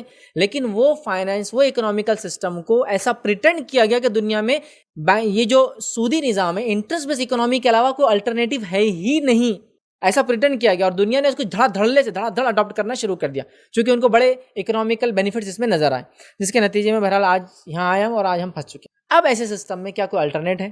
دیکھیے دھیرے دھیرے کر کے کچھ ممالک میں، سب نہیں، کچھ ممالک میں Islamic banking, Islamic finance, Islamic economical system کے ماڈلس آ رہے ہیں۔ آپ دیکھیے Islamic bank of Great Britain ایک اچھی مثال ہے کہ یو کے اندر ایک بینک ہے جو مسلمز بھی نہیں چلا رہے، معلوم اس کی تعجب خیز بات ہے، نان مسلم جس کو انٹرسٹ پسند نہیں تھا انہوں نے ایک بینک ڈالا اور مسلمز نے دھڑلے سے پھر اس میں کافی حصہ لیا، چونکہ مسلم تو چاہ ہی رہتے کہ ایسا کوئی بینک ہو جس کے اندر ان کا پیسہ سود وغیرہ، لیکن ان کو سود کی برائیاں نظر آئی تو انہوں نے اس پہ کام کیا اور ڈال دیا، بعد میں انہوں نے اسلامک ماڈل لے لیا، Islamic bank of Great Britain, ٹھیک ہے۔ اس کے علاوہ اب تو ابو ظہبی اسلامک بینک ہے، نورا اسلامک بینک ہے، اس کے بعد ملیشیا کا اپنا ایک اسلامک بینک ہے اور کئی اسلامک بینکنگ ماڈل آ رہے ہیں، لیکن اس کا پرابلم یہ ہے کہ سودی اکنامی جہاں پہلے سے چل رہی ہے وہاں جو ہے یہ چیز کو لوگ اڈاپٹ نہیں ہونے دے رہے، کیونکہ اسلامک بینکنگ کا جو بیسک فنڈامنٹل رول ہے وہ یہ ہے کہ جتنا پیسہ یا جتنا لون مارکیٹ میں ہوگا، جتنا پیسہ ہوگا وہ بیکڈ بائی ایسٹ ہوگا، کبھی بھی یہ رول ہے اس کا۔ جیسا کہ مثال کے طور پر اگر آپ کو ہم 10,000 روپے دیں گے، 10,000 کا سونا رکھیں گے، ایسٹ بیکنگ ہے اس کی۔ آپ نے 10 لاکھ روپے کا لون لیا تو آپ کا گھر ہمارے پاس رہے گا، ایسٹ اس کی بیکنگ ہے۔ اگر ہم اپنے شیئر کی ویلیو بڑھا رہے اتنا تو اتنا ہمارے پاس گولڈ ریزرو میں بیکنگ ہوتی ہے۔ تو Islamic banking is always backed by asset, جس کے نتیجے میں یہ پھگا نہیں بنتا کبھی بھی، لیکن اس کا مسئلہ یہ ہے کہ پھر یہ اتنا بڑا بھی نہیں ہوتا کیونکہ بیکنگ ایسٹ کی ہوتی ہے، اور ایسٹ جب بیکنگ ہوتی ہے تو یہ ریئل اکنامی ہے۔ اب سودی اکنامی کیا ہوتی ہے تھوڑا سمجھ لیجیے، اس میں بیکنگ نہیں ہوتی ایسٹس کی بیکنگ نہیں ہوتی۔ صرف ایگزامپل دیتا ہوں، امریکہ کے اندر گھروں کے ریٹ بڑھ رہے تھے، نتیجہ یہ ہوگا کہ بھائی ایک 500 یا 100,000 ڈالرز کے اندر ایک گھر مل رہا ہے ایک ایسی ویسی جگہ پر، یا 0.5 ملین میں یا 1 ملین کے اندر آپ کو اگر نیو یارک وغیرہ کے قریب گھر لینا ہے تو ڈالرز میں گھر مل رہے ہیں، سمجھ لیجیے ایک سبرب میں، وہ بھی اس کے نیو یارک سینٹر میں نہیں، سبرب میں مل رہے ہیں۔ اب کیا ہو گیا، یہ سودی اکنامی کا سسٹم رہتا تو چیزوں کے دام سوڈو بڑھتے رہتے۔ اب ہوا کہ خوب دام بڑھ گئے، لوگوں نے گھر لے لی، سب لے لیا، اب بینک نے بولی قرض دو، تو پورے بینکنگ سسٹم میں اتنا پیسہ تھا ہی نہیں جتنا لون دیا گیا، چونکہ لون ڈیجٹ میں دیا گیا۔ بھائی آپ کو کتنا لون ہونا، 5 لاکھ، تو 5 لاکھ کریڈٹ کارڈ میں آپ کے بڑھا دیے گئے، آپ نے جا کے چیزیں خریدی کریڈٹ کارڈ سے، لیکن اب جو کریڈٹ کارڈ سے لے لیے تو چیزیں تو آپ کو ڈیجٹ آئے، لیکن جب آپ کو پیسہ واپس کرنا ہے تو وہ تو آپ کو فزیکل کرنسی میں کرنا ہے، اتنی فزیکل کرنسی کبھی چھپی نہیں جتنی ایشو ہوئی لونز کے شکل میں۔ جب وہ گورنمنٹ نے بولی بھائی لون کلیئر کرو تو لوگوں نے کیا بولے، گھر واپس لے لو، پیسہ نہیں ہے ہمارے پاس۔ تو گھر جو جس کی ریئل ویلیو $10,000 تھی، جو بڑھ کے سوڈو، چونکہ اکنامی جھوٹی اکنامی ایسی ہوتا ہے، وہ $100,000 مطلب 1 لاکھ ڈالر ہو چکی تھی۔ جب لوگوں نے کیا بولا ہم لون نہیں دے سکتے، تم گھر واپس لے لو، جب گورنمنٹ گھر واپس لینے لگی تو گھر کی اصل ویلیو صرف 10,000 ہی آئی، 90,000 سوڈو تو جھوٹ تھا۔ اسی لیے کیا ہوتا ہے، اس کو بولتے ہیں کولیپس، لوگ ہوم لیس ہوئے نا، یہ وجہ سے ہوئے، اس کو بولتے ہیں کولیپس، ریسیشن بولتے ہیں اس کا۔ اچھے ایسے ٹرمز دیتے وہ لگنے میں اچھا لگتا تھا، بیماری بھی ایسی ہو کہ نام بڑا ہوتا اچھا لگتا تھا، بڑی بیماری بھی اپنی چھوٹی موٹی نہیں، ریسیشن ہے نا، جیسے پائلز بولے لگتا کوئی بڑی بیماری، بواسیر گندی ہے نا، تو نام بھی ایسے ریسیشن اور گلوبل یہ اکنامیکل کرائسس ایسا اچھا لگتا نا، اور فلاں یہ سب نام دے دیتے ہیں بڑے بڑے اور لوگ ہوئے۔